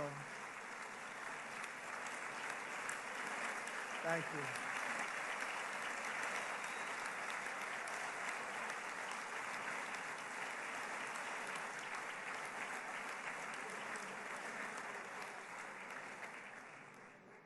I asked General Cain, I said, you know, we're having problems with ISIS, and I was in Washington, and I asked, how long would it take to defeat ISIS? And my Washington generals told me, 3, 4, maybe 5 years, sir. I said, I don't get it. We've got the best equipment in the world. Why? So I flew to Iraq, and I met with a man named Cain. He said, what's your first name? He said, they call me Raisin, sir. I said, wait a minute, your name is Raisin Cain? I've been looking for you for a long time. You gotta be kidding. So they told me 3, 4, 5 years to defeat ISIS. And I sit down with him and I say, why is it? I flew there in the dark of night. I landed, I'll never forget it. It's quite a trip. I'm glad I made it because I met him. I said, could I ask you, General? I come down. He's standing with another general and a sergeant. Everybody was like central casting. They could go into a movie right now. Between him and you guys over here, we could get rich making movies, okay?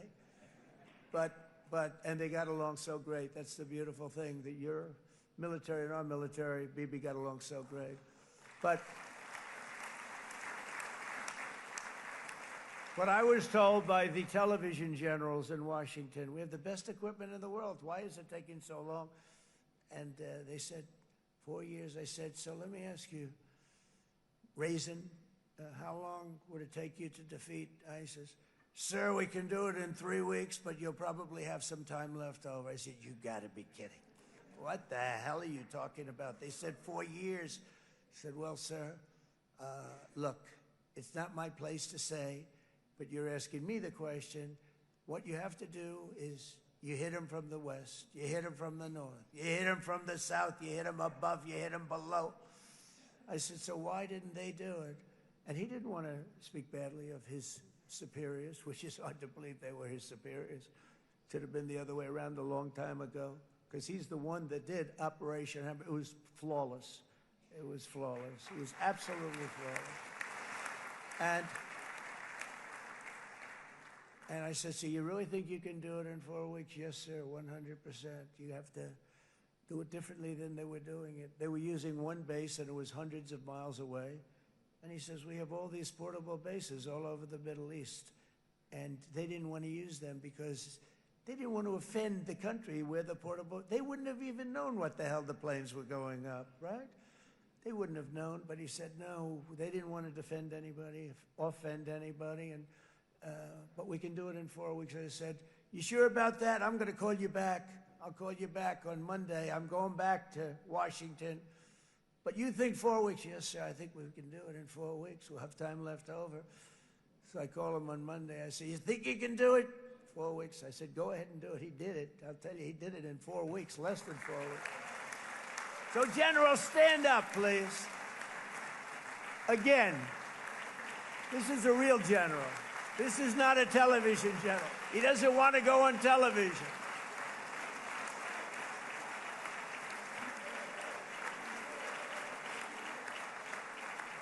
He doesn't want to go on television. I said the other guys love being on television.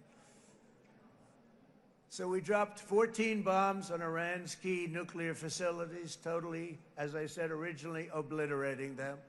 And that's been confirmed, and everybody understands it. Together we stopped the #1 state sponsor of terror from obtaining the world's most dangerous weapons.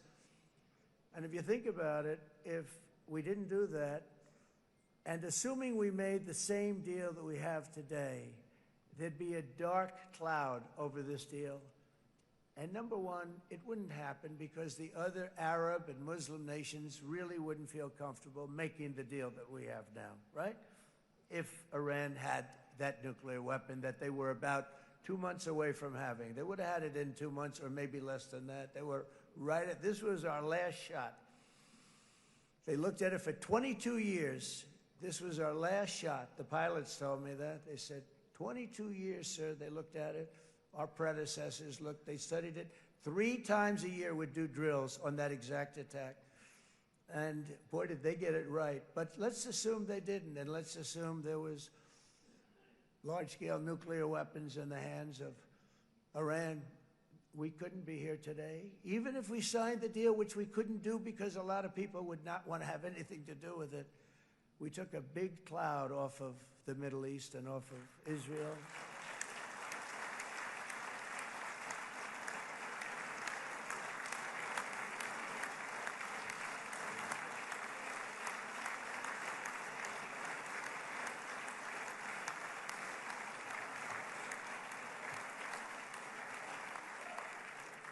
And it was my honor to help.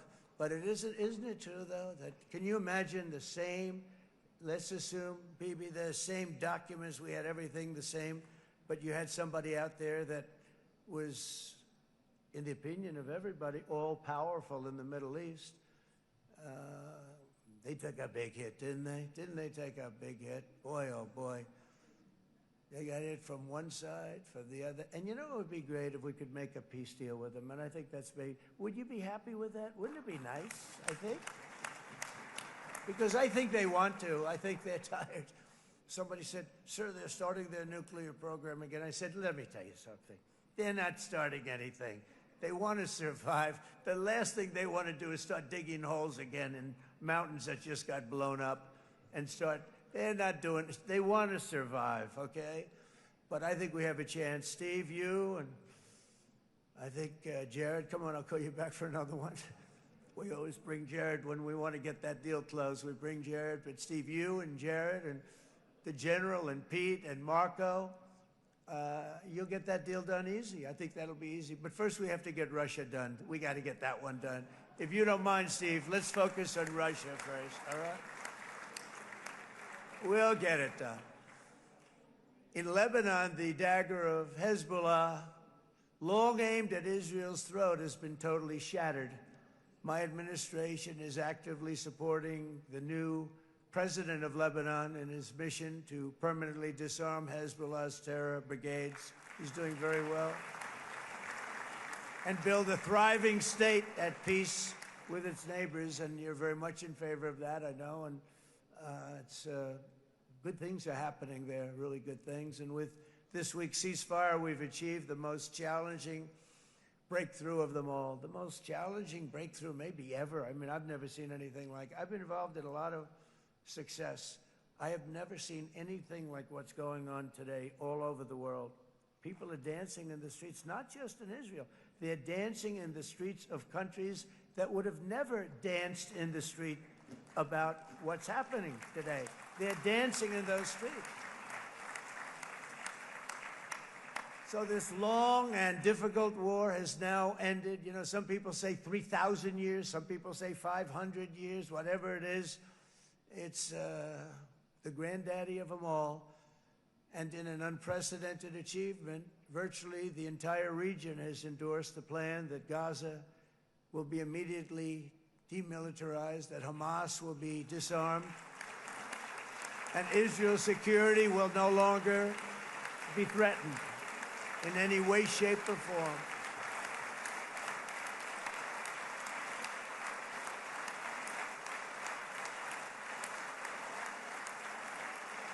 So Israel, with our help, has won all that they can by force of arms. You've won.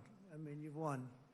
Now it's time to translate these victories against terrorists on the battlefield into the ultimate prize of peace and prosperity for the entire Middle East. It's about time you were able to enjoy the fruits of your labor. Mr. Opposition Leader. I said he's a very nice opposition leader. I think, no, he's a nice man. Bibi, he's a nice man. Good. He knows what he's doing, right? No, a very nice guy. Well, see, now you can be a little bit nicer, Bibi, because you're not at war anymore, Bibi.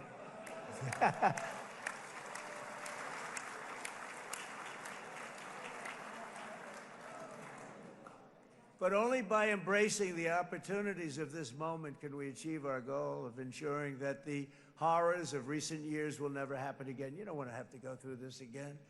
8 years ago, I came to this region on a very special first trip abroad as the President of the United States. I came here very early at your request. I addressed the leaders of the Arab and Muslim world gathered in Saudi Arabia and said that it was time to build a future free of the grip of extremism and terror. And interestingly, right now, as soon as I'm finished, I'm quite late. You've kept me quite late between opposition leaders and Bibi's brilliant but very long speech. I thought I was going to run up here, make a speech, and then head to Egypt. It didn't work out, though. And you made a pretty long one, too, sir.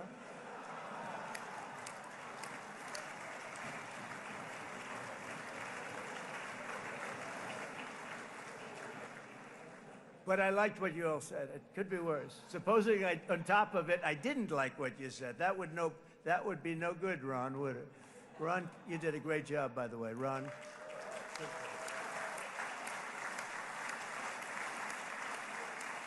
Yeah.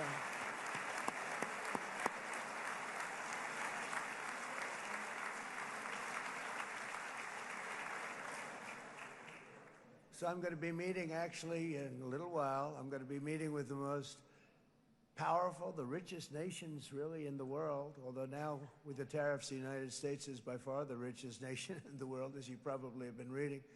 But the richest nations, most powerful nations, you know, tremendous, headed by some tremendous people in many cases. Some cases I wouldn't say necessarily I would endorse, but I will tell you, some incredible people that really helped us make this all possible. So I'll be going there. I'll be quite late. They might not be there by the time I get there, but we're going to give it a shot. But the journey we started back then led to the crushing defeat of the ISIS caliphate, to the monumental Abraham Accords, and ultimately to the historic ceasefire this week, in which many of those same nations really played a very pivotal role, I have to tell you. Steve will tell you that. Jared will tell you that. Together, we've shown that peace is not just a hope that we can dream about. It's a reality we can build upon day by day, person by person, and nation by nation. And because of that, the Middle East is finally ready to embrace its extraordinary potential. You have extraordinary potential in this region. It should now be clear to everyone throughout the region that decades of fomenting terrorism and extremism, jihadism and anti-Semitism have not worked. They haven't worked. They've been a disaster. They've just killed. They've killed. They've backfired completely and totally. They've just totally backfired. Everything that you thought, take it worst case, it's turned out to be worse than that. They have not worked. From Gaza to Iran, those bitter hatreds have delivered nothing but misery, suffering, failure, and death. They've served not to weaken Israel, but to annihilate the very forces that did the most to foment this hatred. And it's really, I mean, everybody that's tried it has become irrelevant. Meanwhile, we've seen those nations that set aside their differences, reached across ancient divides, and pursued engagement are now among the most successful in the region. They're getting along with Israel, and they're doing great.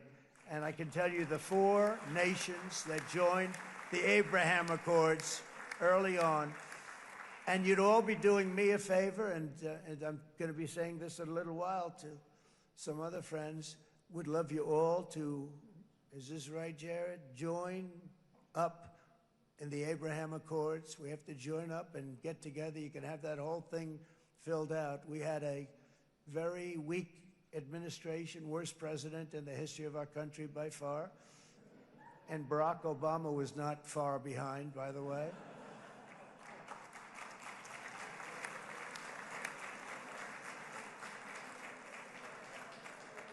And they did nothing with this incredible document, the Abraham Accords, but now you can fill them up. Now you have peace, you have people that really like Israel, I'll tell you what, and they like Israel a lot more today than they did even 5 weeks ago. You've made a lot of, you've come back strong, because it was getting to be a little nasty out there in the world, and ultimately the world wins. You can't beat the world always. I would say to Bibi, it's now time, and he understood it better than anybody, because ultimately, you know, the world's a very big place.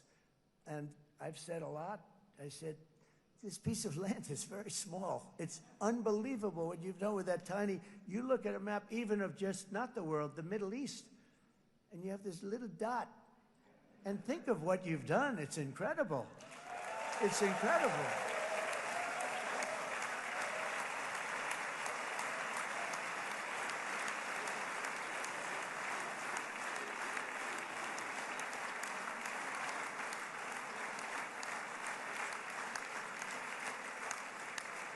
But the world is loving Israel again. And I said to him, you know, the world is big and it's strong. And Ron, ultimately, the world wins. And we don't have to worry about that now. But there was getting to be a period of time over the last few months, you know, the world wanted peace and Israel wanted peace. Everybody did. Everybody did. And what a victory it's been, right? What a victory it's been. If you would have gone on for 3, 4 more years, keep fighting, it was getting bad. It was getting heated. The timing of this is brilliant. And I said, Bibi, you're going to be remembered for this far more than if you kept this thing going, kill. It would be it would not be the same. And I just want to congratulate you for having the courage to say, that's it, we've won. And now let's enjoy our lives and let's rebuild Israel and make it stronger and bigger and better than it's ever been before. We're going to do that. Took a lot of guts. And the choice for Palestinians could not be more clear. This is their chance to turn forever from the path of terror and violence. It's been extreme, to exile the wicked forces of hate that are in their midst, and I think that's going to happen. I've met some people over the last couple of months that want to see it happen very much, and after tremendous pain and death and hardship, now is the time to concentrate on building their people up instead of trying to tear Israel down. We don't want that to happen again. And the total focus of Gazans must be on restoring the fundamentals of stability, safety, dignity, and economic development so they can finally have the better life that their children really do deserve after all these decades of horror. I intend to be a partner in this effort in the sense that we're going to help and we're going to do something that became unbelievably popular. Everybody wants to be on it.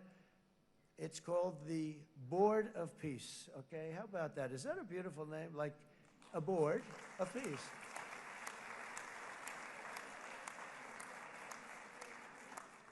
The only bad thing from my standpoint, every single nation involved has asked me to be the chair, and I'll tell you, I'm very busy.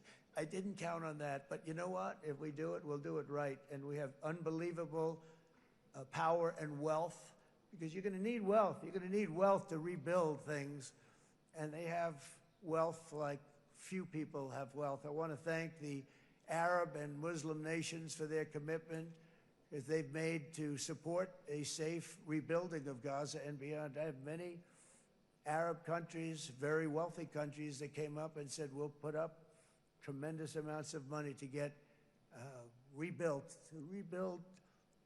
Gaza, and I think that's going to happen. The power, they want dignity, they want to come forward, and they want to say, and I want to say who they are, because what they're doing is going to be, I think, something that you're going to be very impressed with, Bibi, and you need that. You need the kind of economic power that they have, and they want to see it work, and they want to see it be safe, and they want to see it be good for Israel, too. And as much money as it will be, and it's a lot, as you can see, it's a lot. For these countries, it's relatively little relative to their worth. It's really a lot of money like most people could never even conceive, but for these countries, it's not that much, especially because it ensures success and stability in the Middle East, which is what they want to see. So many of them will be with us in Egypt in a little while, I think. I'm not sure. They may be gone. They may have taken their Boeing 747s and left. I said, what kind of a plane do you fly? 747. I said, that's a large plane. No, they may have. Steve, do you think they've left on their their brand new Boeing 747s? Or I don't know. We're going to find out soon. It's going to be a big story. There'll be 2 people left. And they'll be the 2 poorest ones.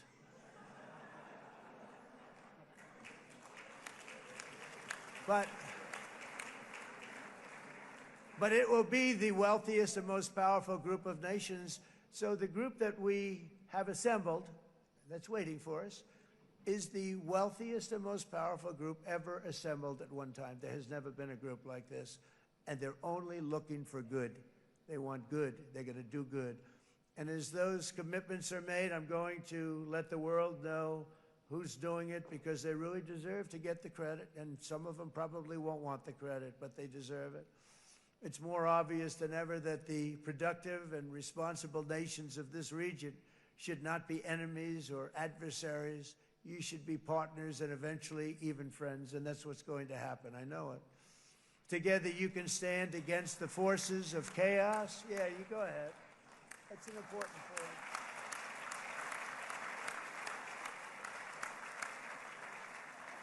Because you can stand against the forces of chaos that threaten all of your interests, and it's always a big threat, and unleash incredible prosperity and opportunity for all the people of these lands, and that's what's going to happen. You're going to unleash numbers and success, the likes of which Israel has never been able to think of, because you're so firm, and you should be, and you've done the right thing in defending yourself.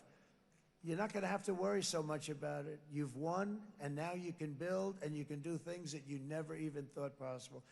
When you put that genius into doing something else, it's going to be something it's going to be a miracle. The miracle in the desert, it's going to be amazing. And it already is in a true sense. But it'll be wonderful when you can spend time thinking about other than war and defense and offense also. To that end, it's my firm hope and dream, frankly, that together the Abraham Accords will turn out to be everything that we thought they would. Those 4 countries were very, very brave in doing it. They did it at a very early point, and every single one of them benefits unbelievably financially. And if you noticed, even in this bad period that we just went through, they all remained a member of the Abraham Accords. They've done unbelievably well. And you know who you are, and I want to thank you.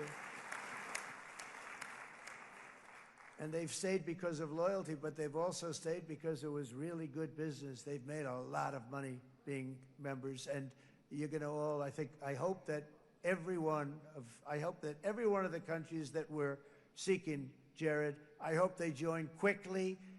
No games, no nothing. Just join, get it. It's going to be a great peacemaker.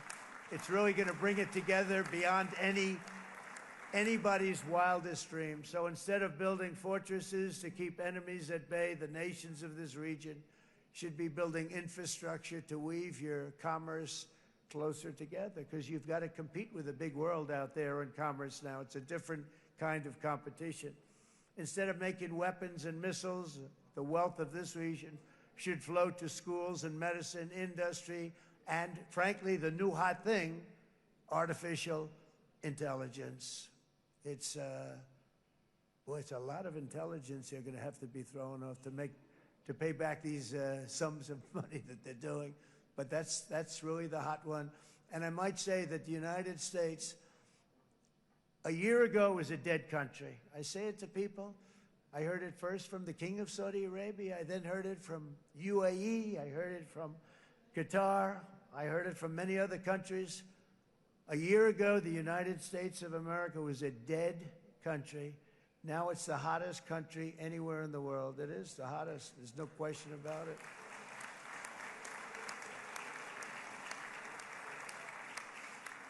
In fact, if you go back a year ago, before the election, although once we had November 5th, we became hot because people got it. I would say November 5th was a time that we became really hot. But once you go back a couple of years, if I were in charge and the country was doing what they were, nobody was going to ask me to speak. Nobody asked Joe Biden to come up and speak, I guarantee you that. And if they did, he would have turned them down, I promise you. He didn't speak. He didn't speak, and he didn't speak well. But all of the countries in the Middle East, it could have, what we're doing now, it could have happened a long time ago, but it was strangled and set back almost irretrievably by the administrations of Barack Obama and then Joe Biden. There was a hatred toward Israel. There was an absolute hatred. The setbacks really started when President Obama signed the Iran nuclear deal. This was a disaster for Israel, and it was a disaster for everyone. And I remember that Bibi Netanyahu came to the United States and worked so hard to try and get Obama not to do that deal.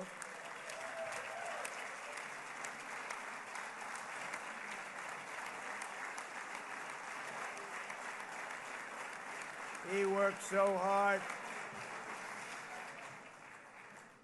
But it was like talking to a wall. I remember him telling me it was like talking to a wall. They wanted to go with Iran. They chose Iran, frankly, over a lot of other good nations, but specifically Israel. And that was the beginning of a very bad period of time. You had Obama go out, and the Iran nuclear deal turned out to be a disaster. And by the way, I terminated the Iran nuclear deal, and I was very proud to do it.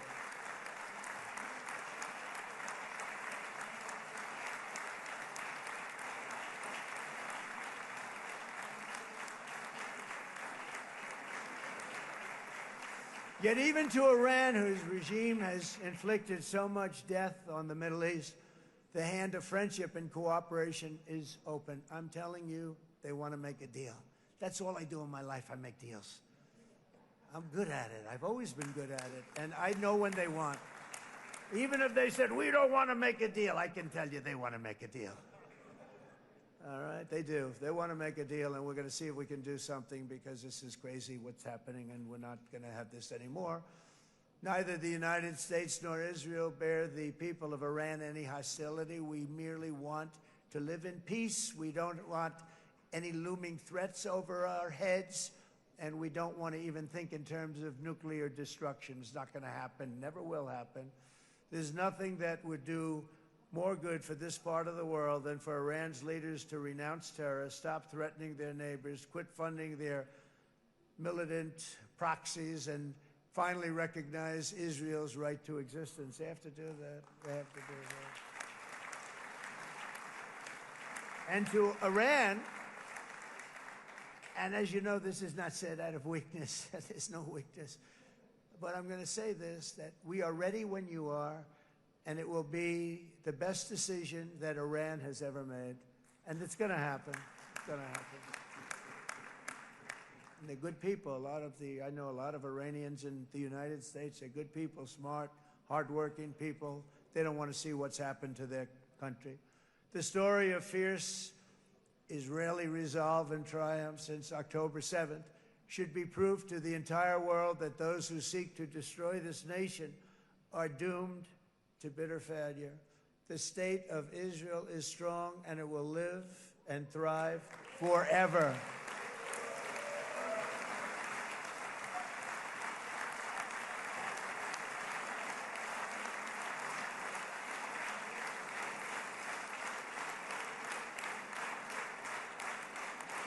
And that is why Israel will always remain a vital ally of the United States of America.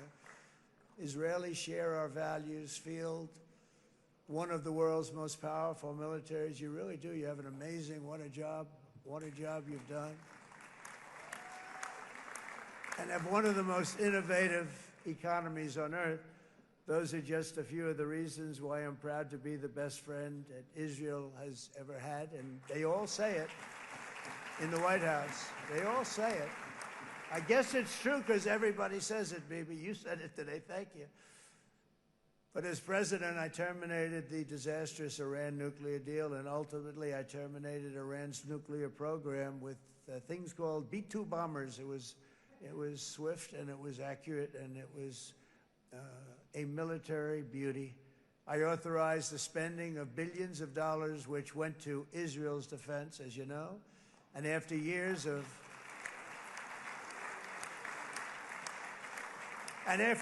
of broken promises from many other American presidents, you know that, they kept promising. I never understood it until I got there. There was a lot of pressure put on these presidents. It was put on me too, but I didn't yield to the pressure.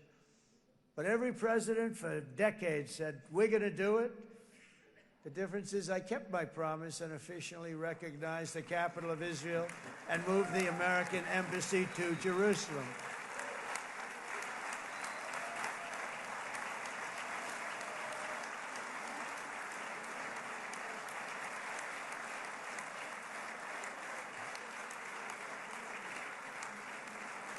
Isn't that right, Miriam? Look at Miriam. She's back there. Stand up, Miriam. Stand up.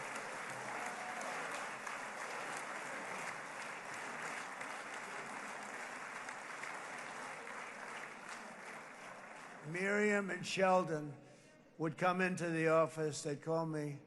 He'd call me. I think they had more trips to the White House than anybody else I can think of. Look at her sitting there so innocently. She's got $60 billion in the bank. $60 billion. And I think she's saying no more. And she loves Israel, but she loves it, and they would come in, and her husband was a very aggressive man, but I loved him. He was a very aggressive, very supportive of me. And he'd call up, can I come over and see you? I say, Sheldon, I'm the president of the United States. It doesn't work that way. He'd come in, with the. But they were very responsible for so much, including getting me thinking about Golan Heights, which is probably one of the greatest things to ever happen to Israel.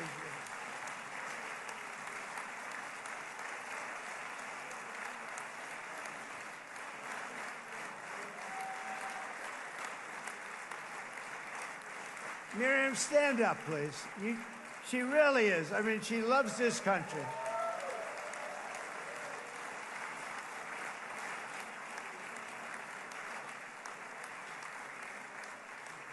She loves this country. Her and her husband are so incredible. We miss him so dearly.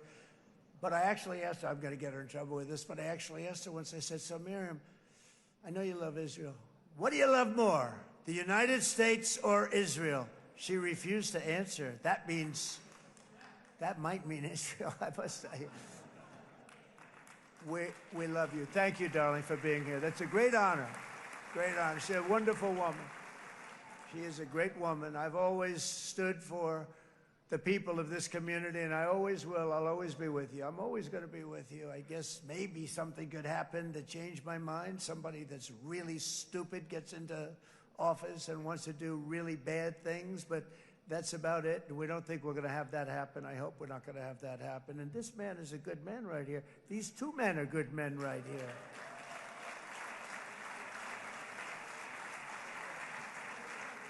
Hey, I have an idea. Mr. President, why don't you give him a pardon? Give him a pardon. Come on.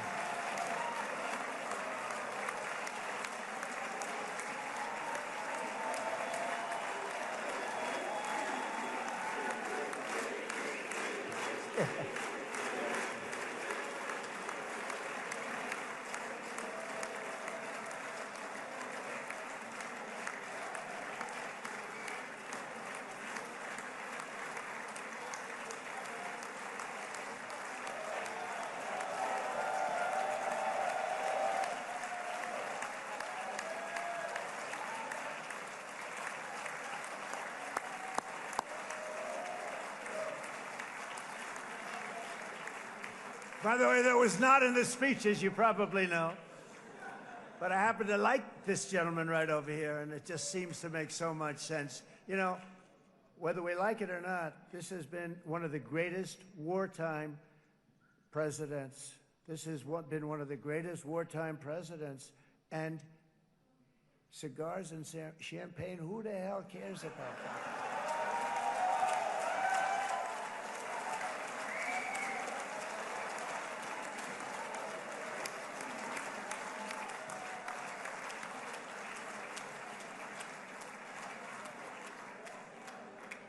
All right, enough controversy for the day, right? It's actually, I don't think it's very controversial. So, you know, I mean, I see so popular. You are a very popular man. You know why? Because you know how to win.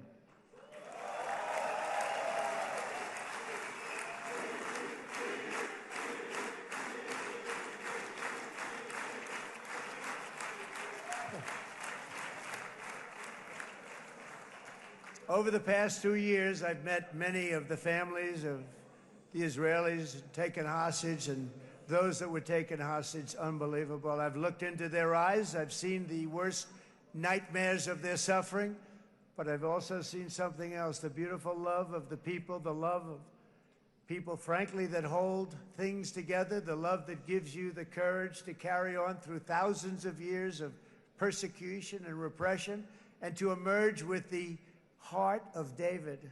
It's the heart of David. It's that love that's defeated the enemies of civilization, built this incredible country and this unbelievable economy, and forged one of the great democracies of the world. That is why it's a true honor to stand here today and address this assembly in your ancient and eternal now capital, Jerusalem. I'm proud to have helped in that regard. This city and this nation stand as living proof that a much brighter future for this entire region is truly within our grasp. For thousands of years, Jerusalem has been a home to Christians, Jews, Muslims, and people of all ethnicities and creeds. This is the holy center of the world's three great Abrahamic faiths. I like that too.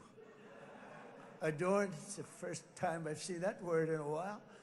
Adorned with their sacred sites and alive with their pilgrims and visitors from every corner of the globe.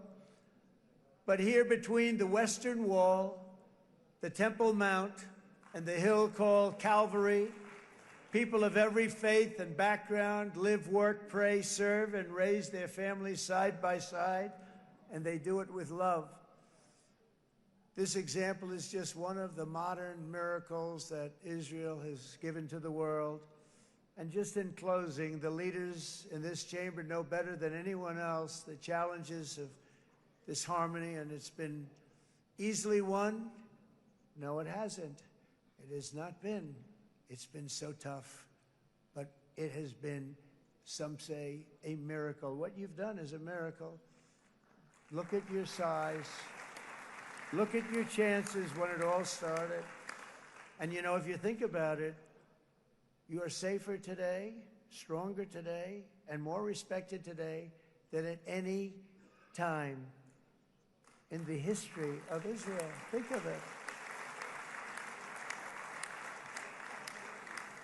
People used to say it wouldn't exist. They don't say that anymore, do they?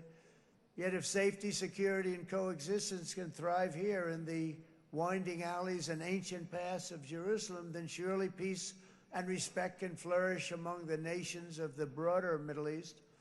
The God who once dwelled among his people in this city still calls us, in the words of Scripture, the turn from evil and do good, to seek peace and pursue it. So he still whispers truth into the hills and knolls and valleys of his magnificent creation, and he still writes hope into the hearts of his children all over the world. And that is why even after 3,000 years of pain and conflict, the people of Israel have never given up from the threats of Zionism, from all sorts of threats. You want the promise of Zion. You want the promise of success and hope and love and God. And the people of America have never lost faith in the promise of a great and blessed future for all of us. From the very first day that modern Israel was founded, we have stood together through thick and thin of setbacks, and through victory and defeat, through glory and heartache. We have built industries together. We have made discoveries together. We have confronted evil together, and we have waged war together, and perhaps, most beautifully of all, we have made peace together. And this week, against all odds, we have done the impossible and brought our hostages home.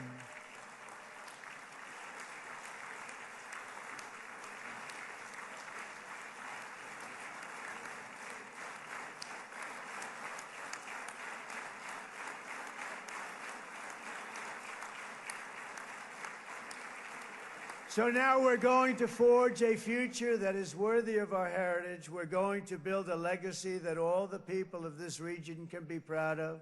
New bonds of friendship, cooperation, and commerce will join Tel Aviv to Dubai, Haifa to Beirut, Jerusalem to Damascus, and from Israel to Egypt, from Saudi Arabia to Qatar, from India to Pakistan, from Indonesia to Iraq, from Syria to Bahrain, Turkey to Jordan, the United Arab Emirates to Oman, and Armenia to Azerbaijan, another war that I just settled.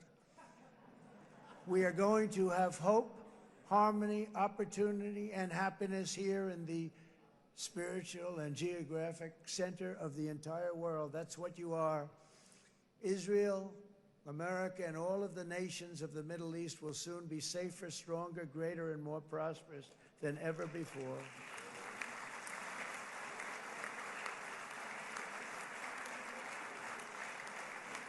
And I want to thank you all once again for this exceptional honor. This has been truly an honor. It's seldom that a president is invited to do this.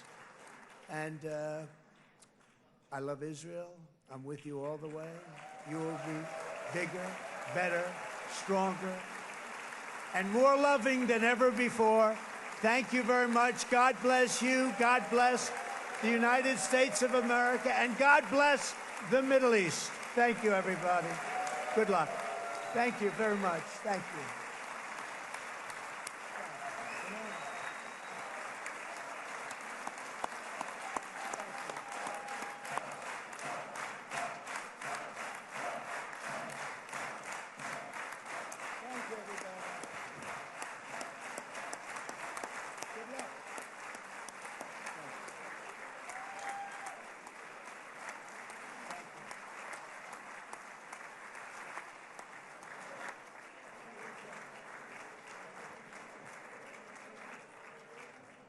אני מודה לנשיא ארצות הברית של אמריקה. I'm thanking the the President of the United States.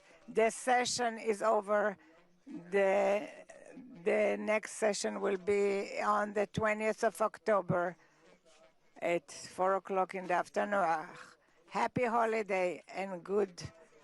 This session is finished.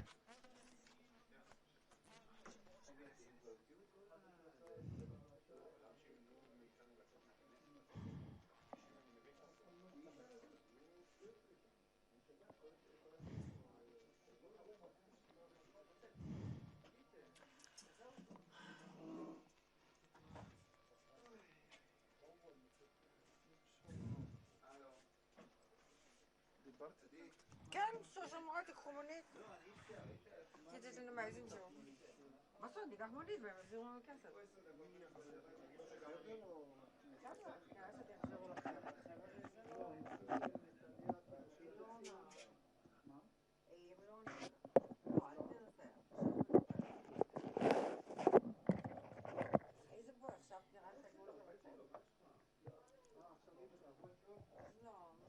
וגם תדבר על עניין הכסף, זה שזה היה.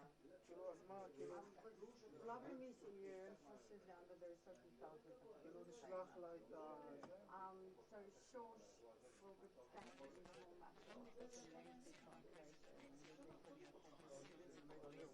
I don't understand Arabic, but I get it. No, they will be adding, I'm sure. I'm sure discuss it with her because she's addressing it to the Parliament. They're very extensive, they have a tender, it's horrible. But they know, I've talked to her now. For sure. Like, well, no, they're not like that. But I think we'll be conversating better. And if you're available for like more English people or English Arabic, I would allow myself to give you a call if there is anything unrelated to heaven. Thank you so much and have a lovely day. Where will you take a taxi? You also can take a taxi and charge it to heaven. Because it's too late, there's no buses. You know the only reward this meeting, both of you. Thank you so much. It was a pleasure. Yeah, it was really lovely. Can we leave now? No, I mean because of the security. So Miss Dina, it was lovely meeting you. Nice. You did an amazing job. I'm sorry I couldn't help you. I would But love it was. to interject really. Lovely.